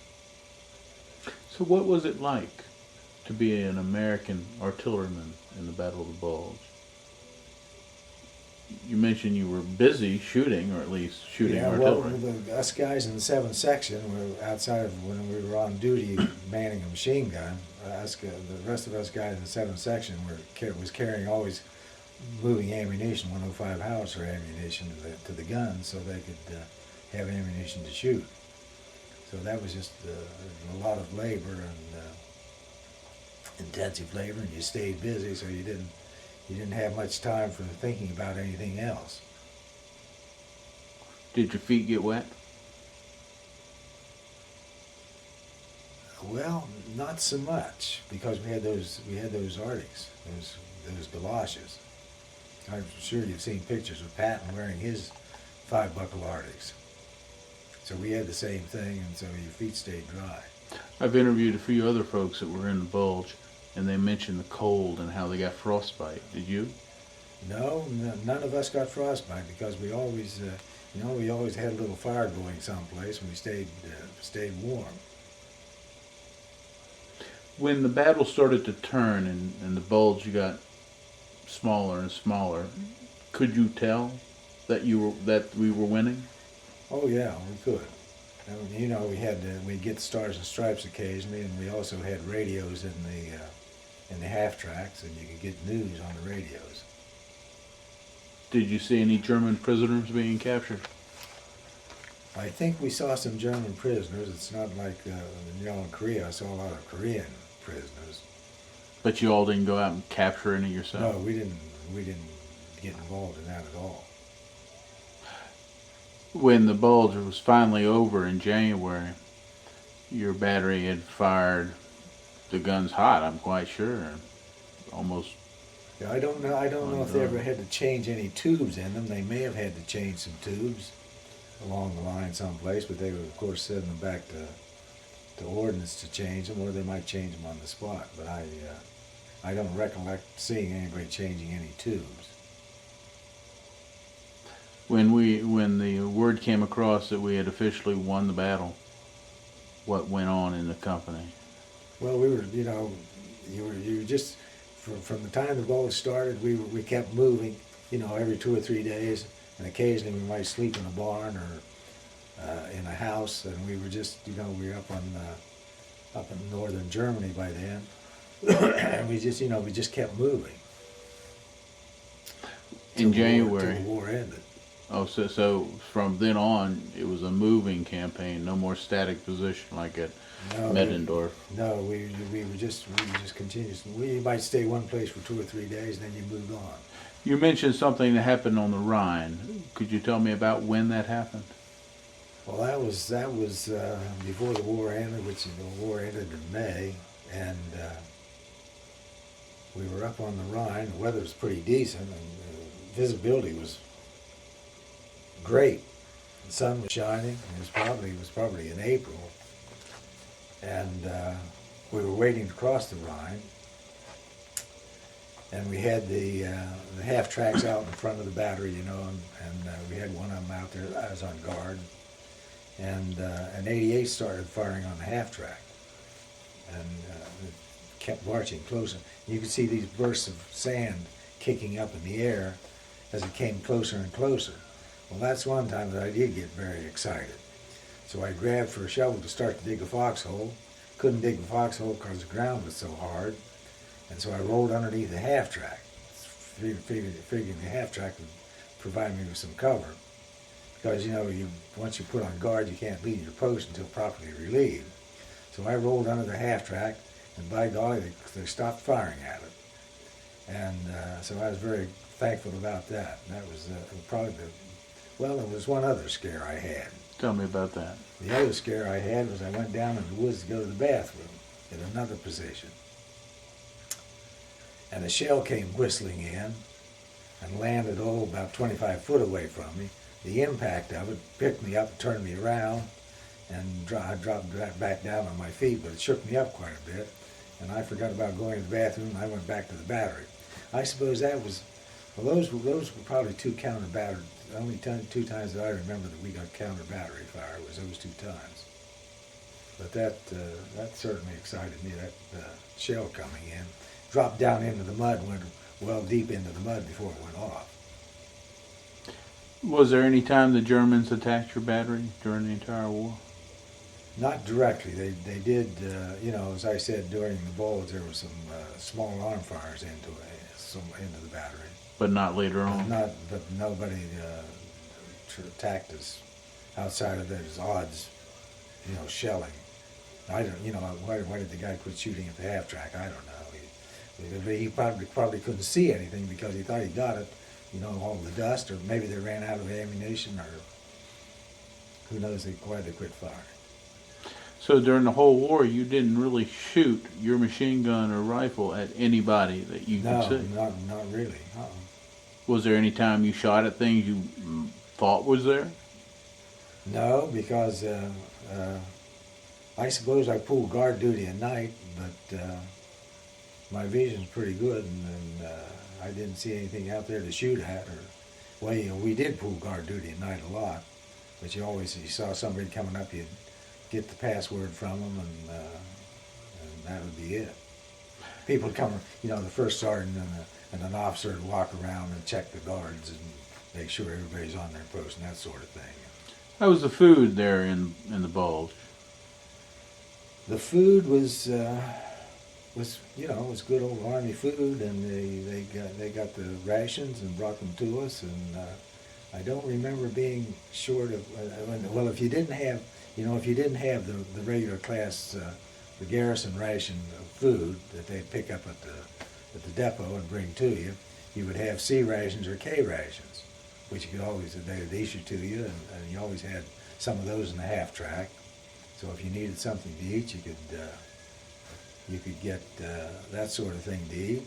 And also we would come into position, and we would pull off the highway and dig a dugout and throw a tarp up for a tent, and all of us would sleep in there. And we'd go to the barnyard and grab a bale of hay or a bale of straw, bring it with us, and grab some eggs out of the chicken house, maybe grab the odd ham, and bring it to the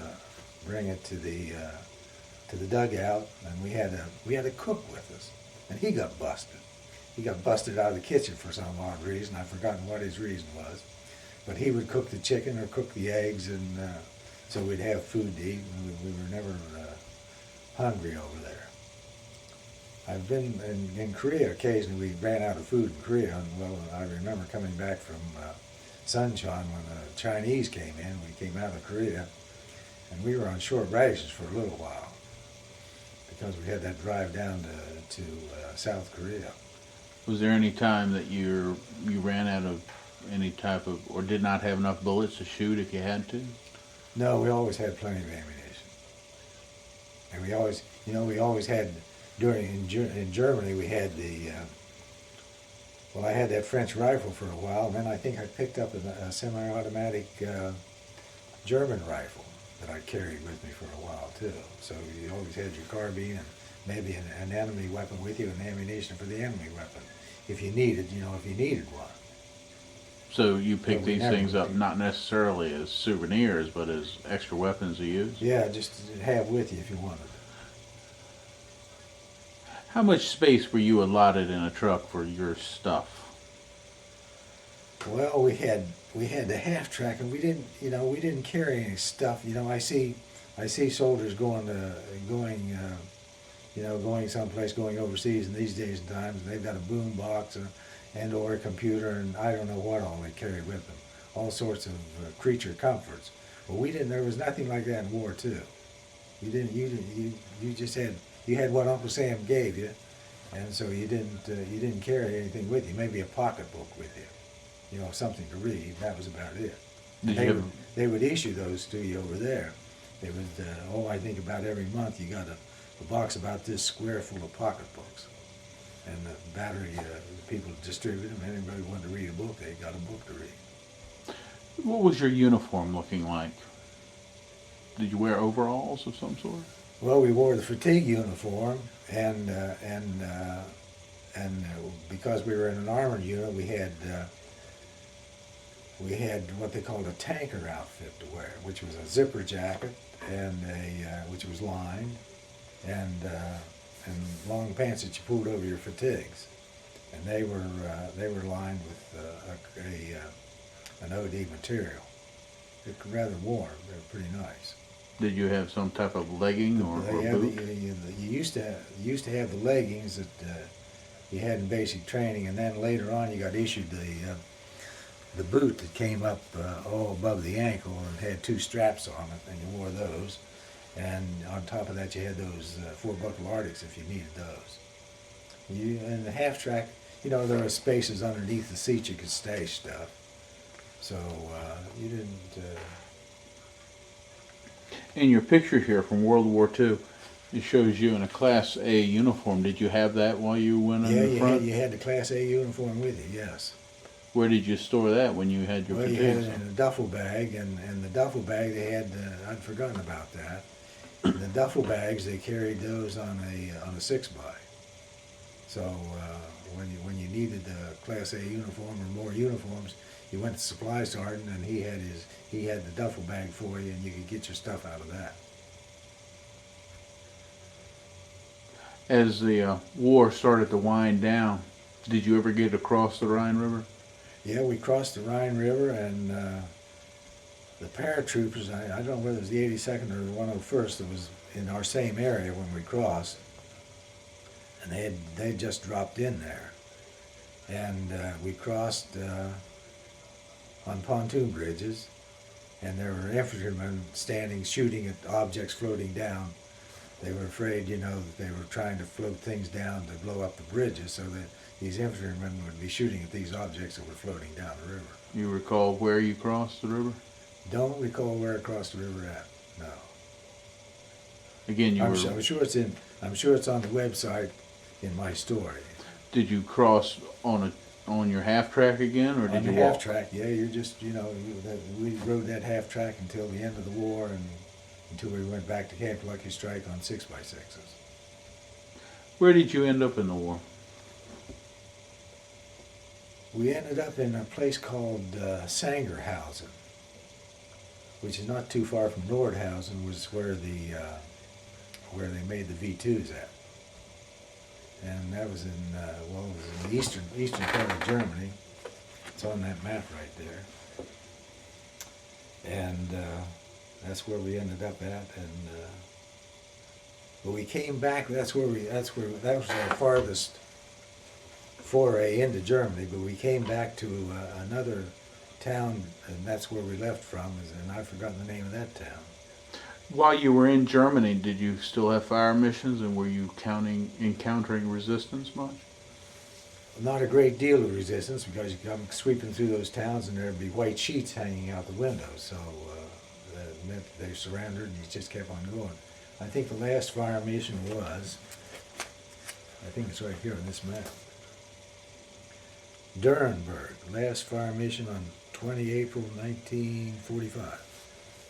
And there were still about 2 weeks left of the war How's at that? that time. There were still about 2 weeks left of the war in Germany at that Yeah, time. probably. Yeah, about 2 weeks left.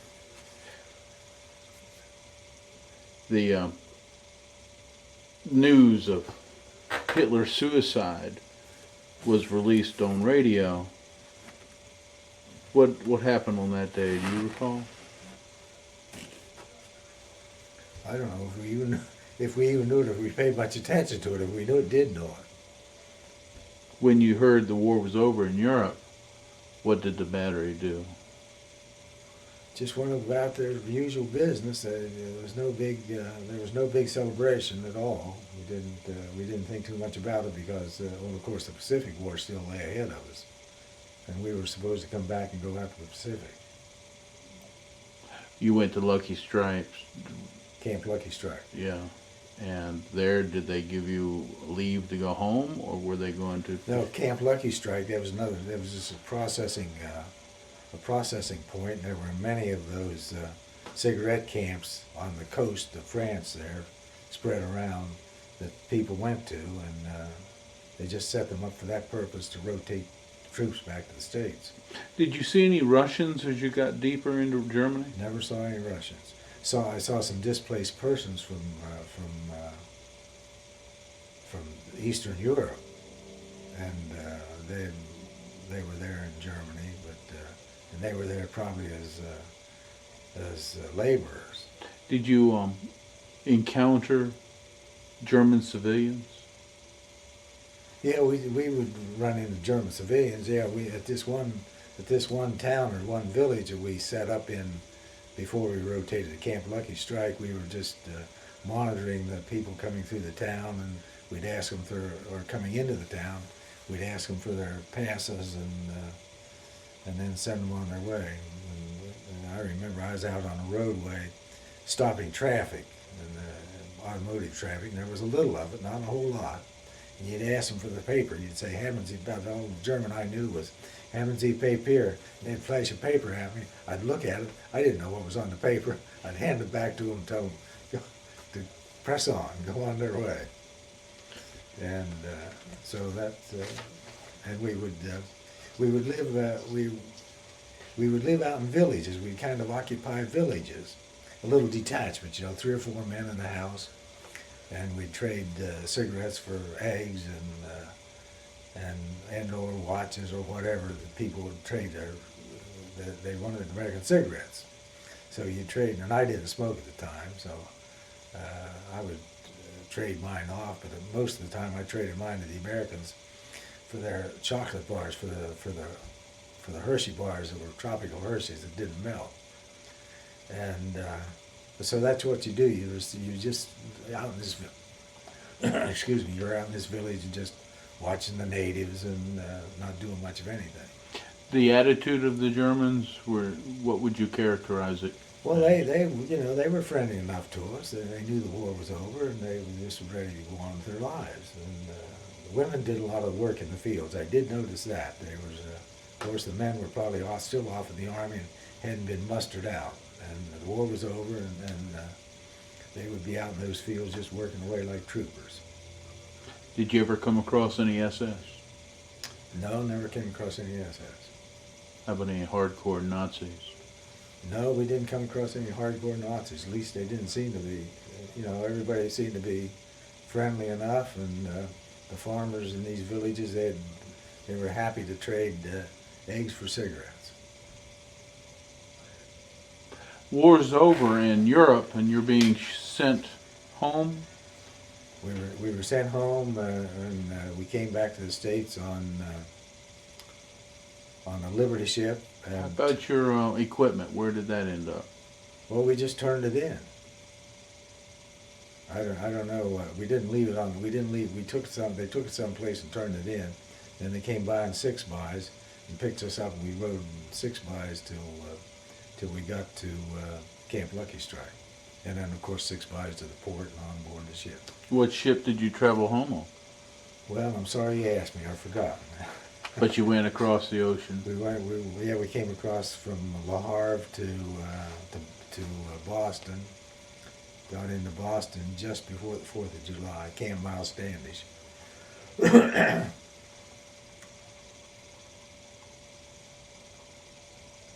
was trying to dredge up the name of that ship, but it's in it's in my story on the website. Is that July 45? 45, July. So you didn't stay very long in Germany. No, I just had a year overseas, period.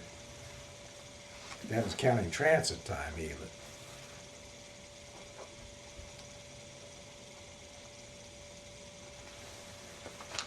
And so we met Camp Miles Standish, and from Miles Standish we were sent to Camp Atterbury in Indiana by train.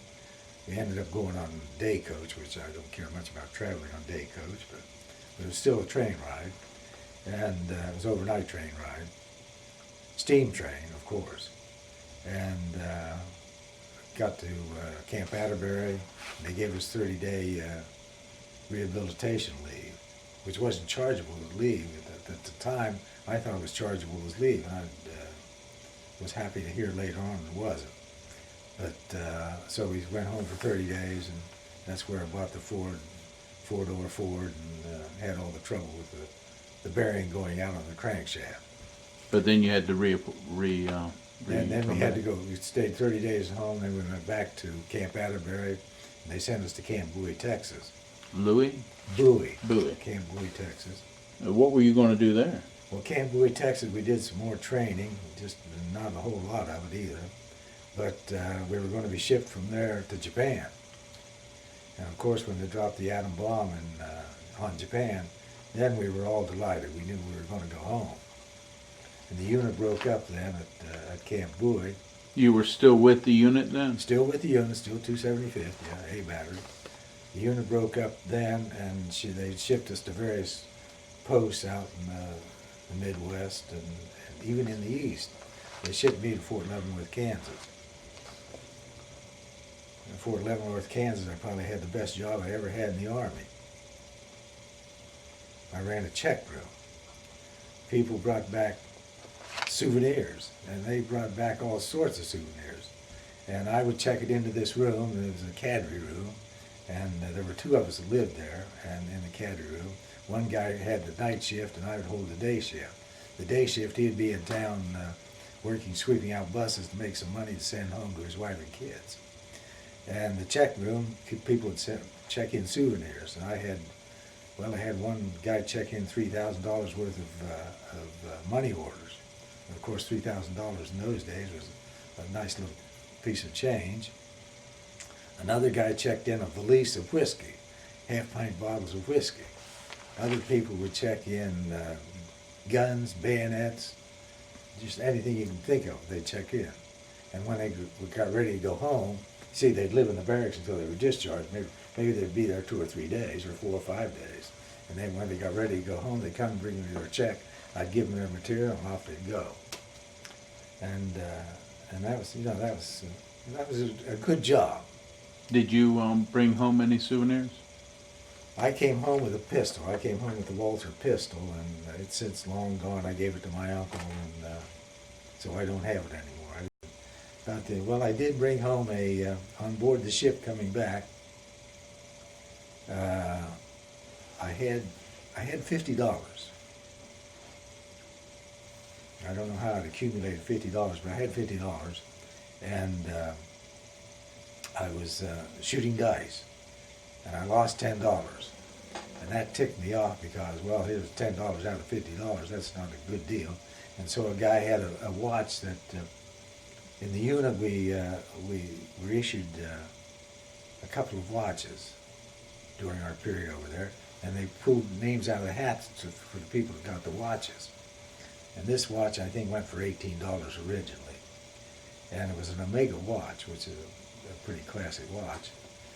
And so I went to him and I said, "Do you want to sell your Omega?" He said, "Yeah." And I said, "How much do you want?" He said he wanted $40. So I gave him the $40 and I got the watch. And that's the souvenir that I brought home. I still have it. I've sent it to Switzerland a couple of times to be rebuilt. And so I still have that watch, but that's about the only souvenir I brought home with me. So, how many points did you have to get out of the To Army? get discharged, I had 54 points. And so I worked there in the check room at Fort Leavenworth, which was at the end of the supply room. And so I just waited there for the time to run out and got my discharge and went home. Was there anybody home to meet you? Oh yeah, well my aunt, I went, my aunt lived with my aunt and Uncle Howard Hildebrand up in Ravenna, Ohio. By that time they moved from Lisbon to Edinburgh, Ohio, and that's where I went. Was there a celebration? Oh, not much of a celebration because there's all sorts of War II people coming back. My brother came back and my cousin came back, and we all got discharged. And there was no, it wasn't any big deal. So you lived there with your aunt and uncle for a year? Yeah, until I came back in the Army. What did you do after the war? After the war, I went to work. I signed up for the 5220 Club, and I presume you know about the 5220 Club. Did you collect 52? Well, you did. You could do it for 52 months, but I only did it for, I think, 6 weeks. You had to go in and sign in every week at the employment office. So I did it for about 6 weeks, and they said, well, we're going to send you out to the Arsenal, see if you can find work out there, which was Ravenna Arsenal.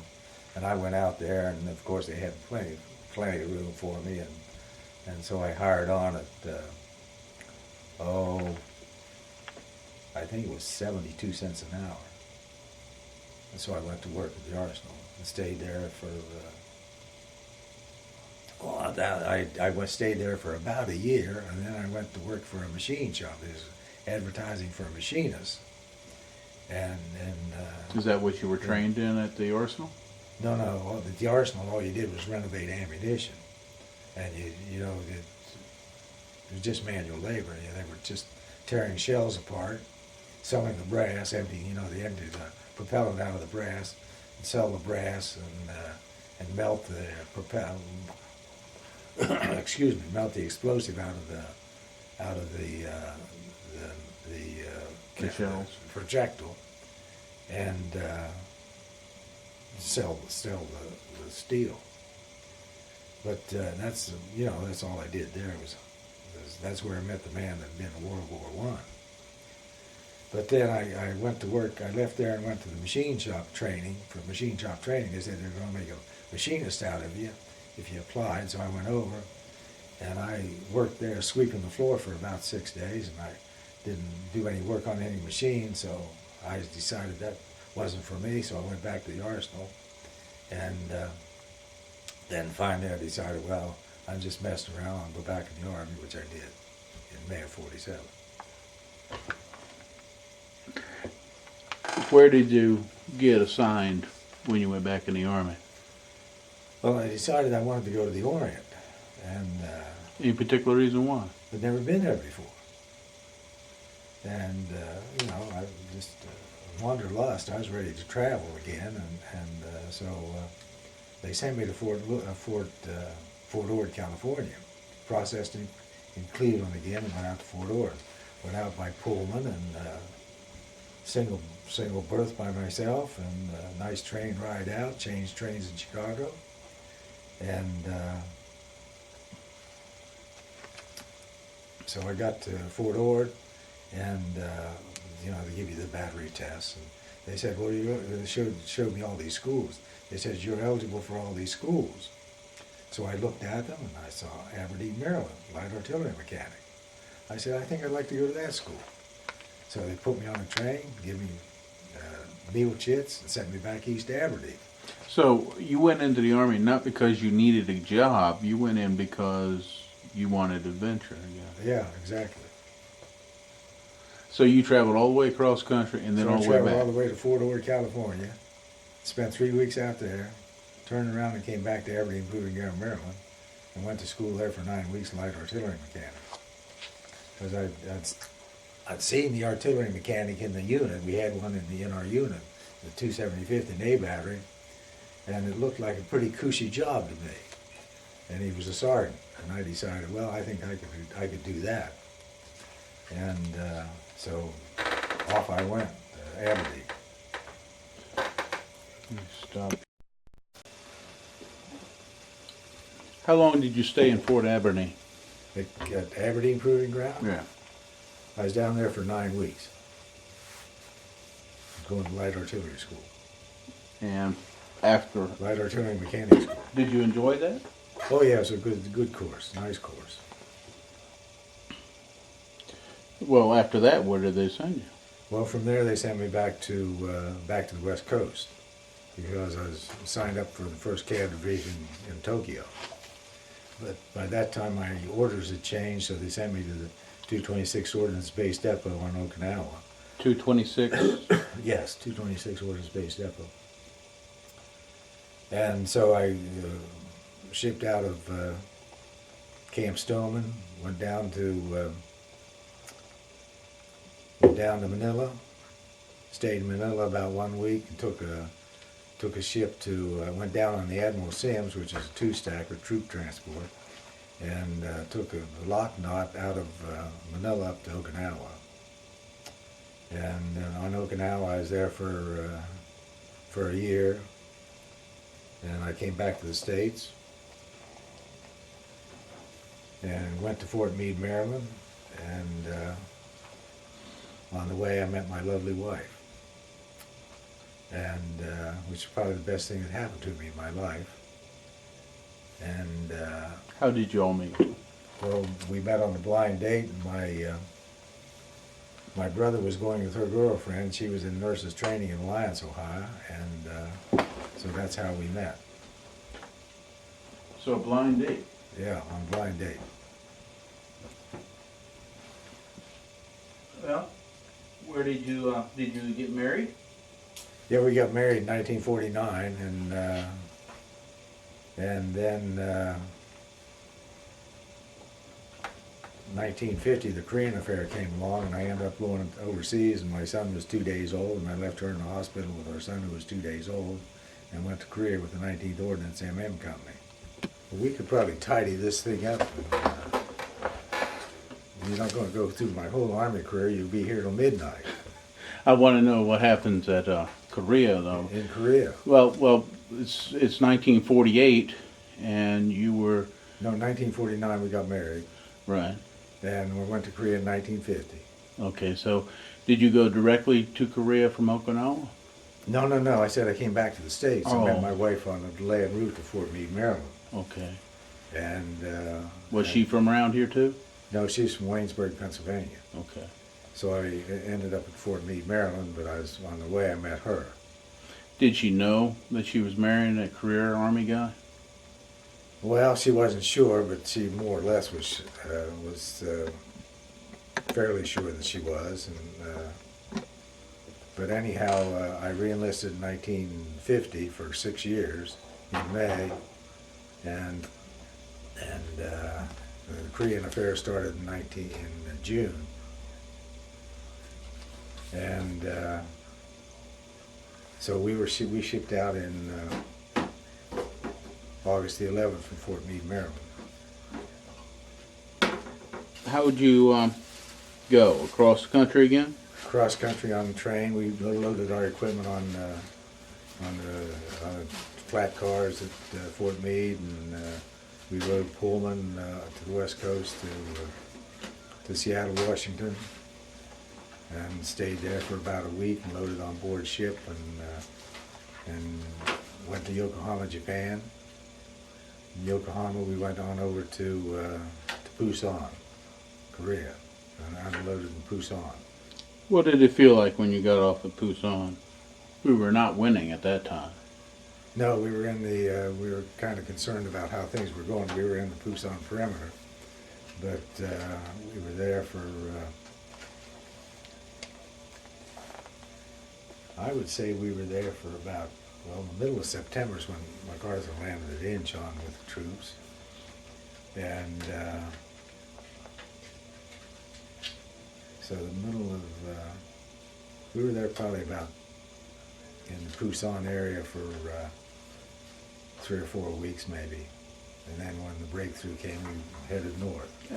During that time of being in the perimeter, did you see the North Koreans surrounding? Didn't see anybody because we were an Ordnance MM company, so we weren't on the front line.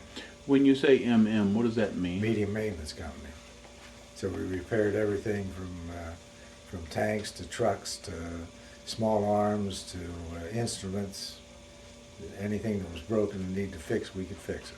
And you had seen this ordnance company or a similar ordnance company when you were in Europe, and that's what...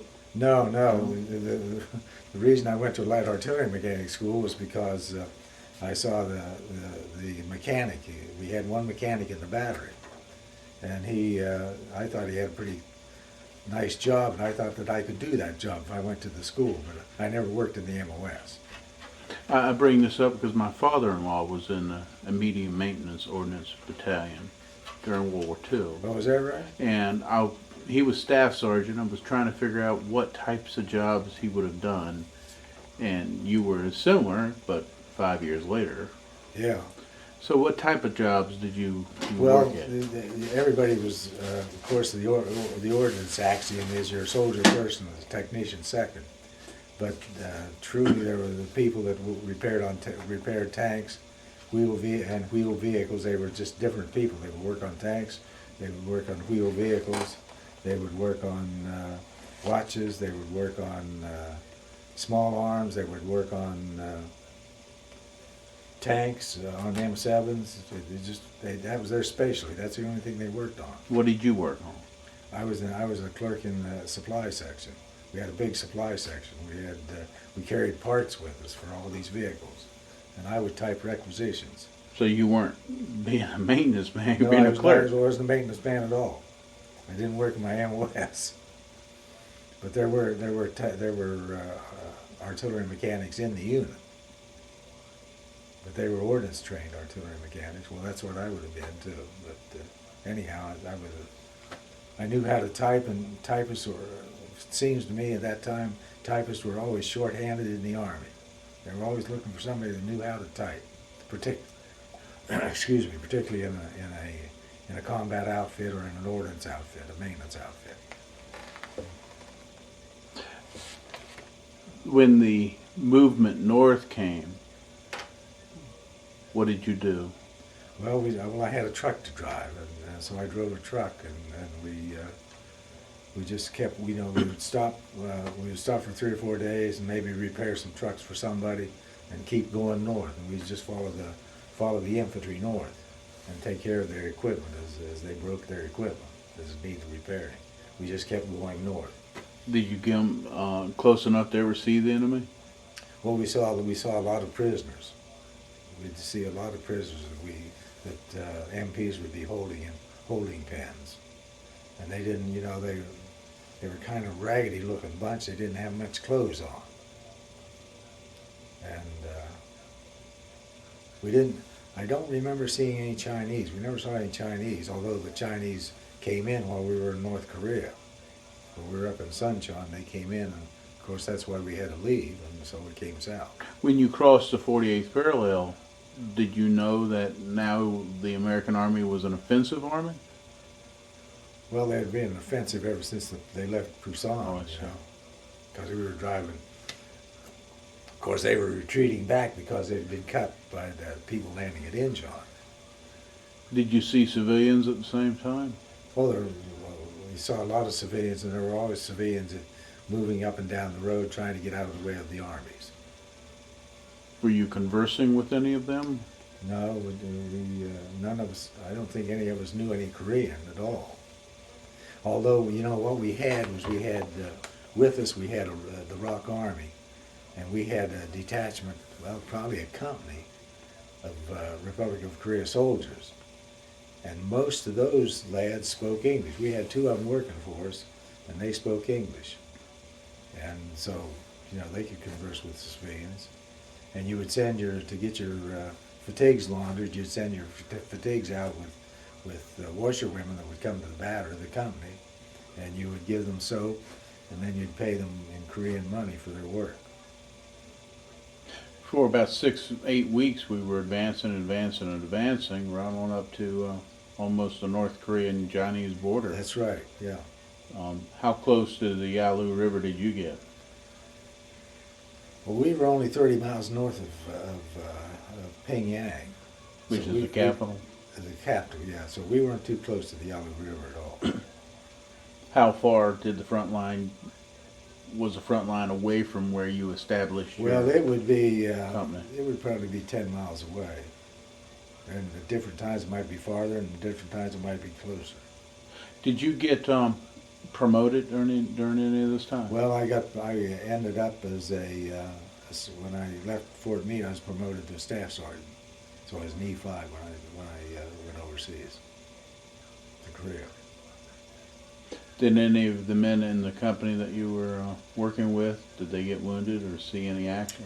We would put a truck, a 6x on the road with all different material to repair trucks with, and this guy was hit, and he'd carry a Korean with him too, and so he was a mechanic, and if somebody was broke down on the highway, well, he'd be able to repair the truck. Well, he was hit in the calf of his leg by some Koreans, North Koreans. They set fire to the truck, and he was able to roll underneath the truck and stay out of harm's way. But somebody drove them out of the area. But he had what they called the $1 million wound, and ended up going back to the States.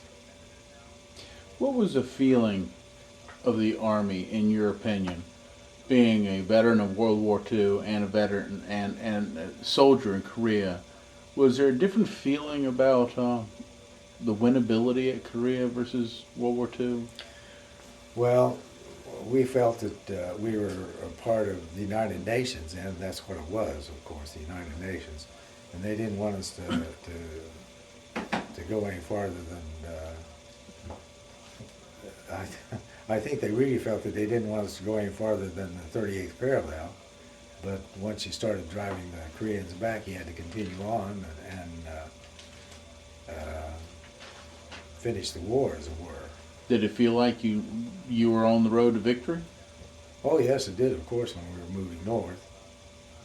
And then, of course, when they drove us south, the Chinese drove us south, why we didn't feel too good about that, but it was more a political affair than it was really an out-and-out war, because of the UN being in there and trying to settle the thing politically. Of course, the communists wanted their half of the country. That's what the long and short of it was. So that's why we ended up in a stagnant position on the 38th. When the position was stabilized along the 38th parallel, where was your headquarters or company where you were stationed? Well, we came back down to North Korea and to South Korea. We came to a place called Yongdong-po, which is just across the border, or just south of Seoul.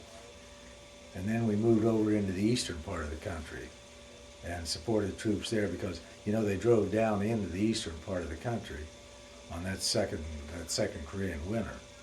And so we were over in there, and that's where we rotated back to the States in '51. So the men that went over originally was the 19th. We stayed over. We rotated back after 18 months. 18 months in Korea? In Korea. Where did you come when you came home? Well, came back to see my lovely wife in Waynesburg, Pennsylvania. And had she been staying with her? She'd been staying dad? with her parents, and so we came back, and I was assigned to Brooklyn Army Base in Brooklyn, New York, and that's where we ended up. How long did you stay there? At Brooklyn Army Base? Till you retired? No. No, I was only there for 6 weeks, and I went to Aberdeen. We did a lot of moving after that. We went to Alaska and White Sands Proving Ground. We were in the missile field, and went to Redstone Arsenal to school, and we just did a lot of those sorts of things. What type of jobs did you have? Oh, mostly all administrative. Although I went to another mechanic school at Redstone Arsenal, the Ordnance Guided Missile School, and as a missile mechanic, and of course I never worked in the MOS because I was always in administration. Operations. I retired as operations sergeant of the 52nd Brigade at Fort Hancock, New Jersey. How, as you look back at you 2 wars you were involved with, do you think that time near the front changed your personality?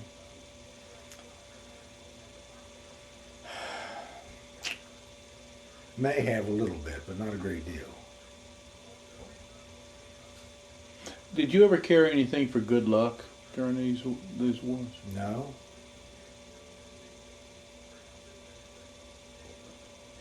Did you have any entertainment provided for you when you were in Korea? Well, in Korea, we saw Al Jolson, and the show that he brought over there. I think we may have seen Bob Hope too, but I'm not too sure about that, but I think we did. But I know definitely we did see Al Jolson. Was the food different over in Korea? Food was just as good as it was in Germany, maybe even better. It was still, it was still the ration, the American rations, and here I'm going to get on my soapbox again. What happened to my army? Today they have all of these civilians. Right now in Iraq, they've got civilian firms supplying food and supplying, I don't know what all. But my question is, what happened to my army? Do you think this change in the Army happened for the better or for the worse? It's happened for the worst. So, I recommend Smedley Butler's book to you. Do you know Smedley Butler? No. General Smedley Butler, Marine General of World War I. I heard about him. Yeah, Smedley, 2nd Division. And he said war is a racket, and he's quite right about it.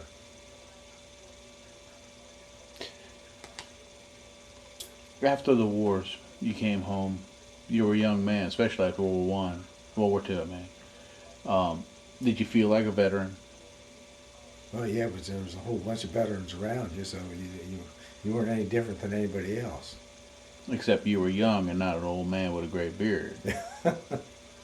Did you join any veterans organization? No, I didn't. The only time, well, my father-in-law signed his 2 sons and me up for the American Legion one Christmas time, I think. He signed us all up. So we were all card-carrying members at that time for a year in his post in Waynesburg, Pennsylvania. And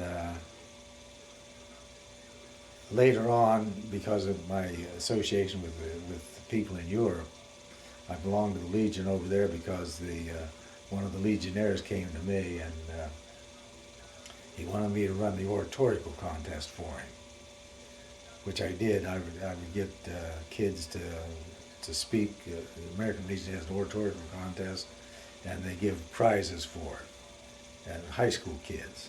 So I ran that for him, and so I joined the Legion because he wanted me to do it. I still belong to the Legion. It's just I don't go to the meetings. I just belong to the Legion. Did your military experience influence your thinking about war or the military in general?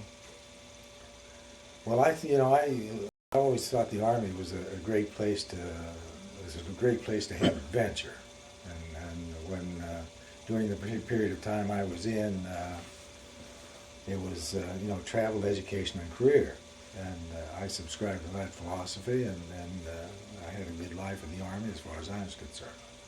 Today they're putting out a lot of propaganda that doesn't. They're spending a lot of money putting propaganda out. I'm getting something now from Shawnee, Kansas, and something about I don't know what it is. I don't pay much attention to it, but I think that they need to go back to the basics and get away from this business of having civilians run the Army. And right now there's a lot of people getting out. I got a nephew that got out. He went to work for a Beltway bandit, and somebody else that I know of, a bird colonel that I've known for a number of years, he got out, and he works for the Beltway bandits. And you know what the Beltway bandits are? Well, that's what they call all of these firms that do contracting for the Army. Outside the Beltway. Yeah. Yeah, inside the Beltway. And I really don't subscribe to that. And the KBR people over in And the Vice President Cheney's old organization doing all of that contracting in Iraq without any, it wasn't put up for a proper bidding process. The American really should wake themselves up and run these rascals out of town, as far as I'm concerned. The Army needs to reinstitute the draft, or the Congress needs to do that. They need to take the bull by the horn, reinstitute the draft, and let the Army go back to being the Army and stop this foolishness of paying people like Blackwater millions of dollars to perform guard duty on, and they don't have guard duty on different units over there. 4 different units, different civilian units. Can you, a lot of people call World War II the last good war. Well, it probably was. How do you feel about that? Since you were in Korea also, and could have went to Vietnam, though you didn't. How do you play into that? If World War II was the last good war. Well, it was the last war where we were attacked, and we had to defend ourselves. Although we weren't attacked within the continental U.S., we were attacked in Hawaii and, of course, up on the Aleutian chain, and we needed to defend ourselves there. But this military adventurism that we're in now, where we're going off to Grenada and Grenada, and off into Panama and capturing people in Panama, and the business of going off to Iraq when we had no provocation there at all, that was absolute foolishness. If you had to compare Pearl Harbor with any other event America's ever faced, what would it be?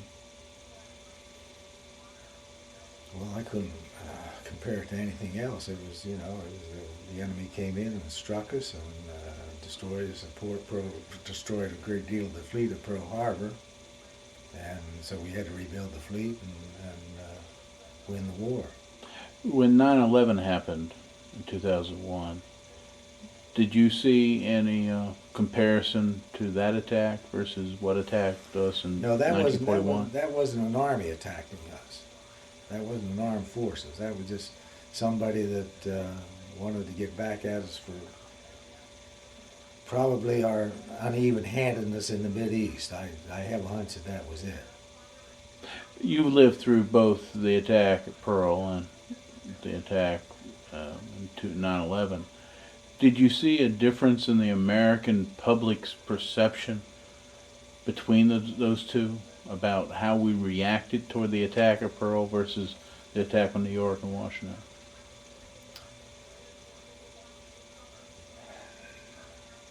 I can't compare the two at all.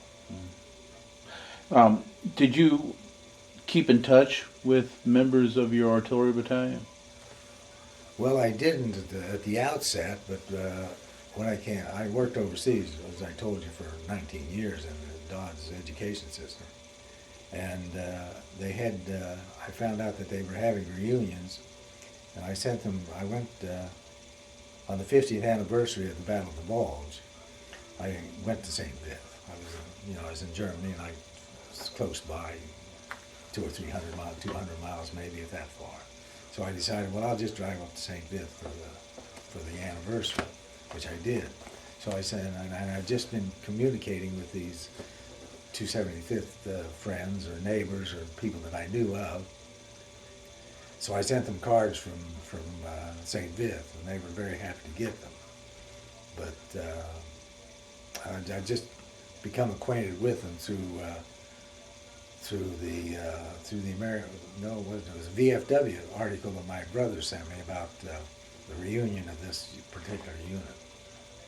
The unit that I was in, and I wrote them a letter, and they sent me some addresses, and so I sent those cards out to those leading. What did the town of St. Vith look like versus what it did in 1944? Well, when I left in '44, it was all in one piece. But the Germans shot it up a little bit after we left. After we left and went out toward Manhay. And but of course, when I went back, of course, it was all you couldn't see anything. All he saw was a war monument. A monument, you know, to the Battle of the Bulge. There was no scars left? No, not at all. Could you remember going to certain places No, I couldn't. then versus No, way no, I back in couldn't. 44? The only place that I saw scars, you know, of after the war, places that I went to, was over in the east. When I got over into the East Germany after the wall came down, you could see places that still was battered, and East Berlin was the same way. There was buildings that were still in disrepair and had been bombed out and never been repaired. I'd like to thank you for your interview today. Is there anything else you'd like to add? No, I think I've talked long enough. Nobody's going to want to watch anything this long. Believe me, I used to do videotaping in schools because people wanted the articles, they wanted to play videotaped or whatever was going on. So I'd videotape them, and people would never look at the videotapes because they were, you know, they were 30 minutes long or an hour long, and they would never look at them. So I'll be surprised if anybody views this thing all the way through. I'd like to thank you for the Veterans History Project, Mr. Well, Davis. I thank you for coming up here and doing this. I really appreciate it.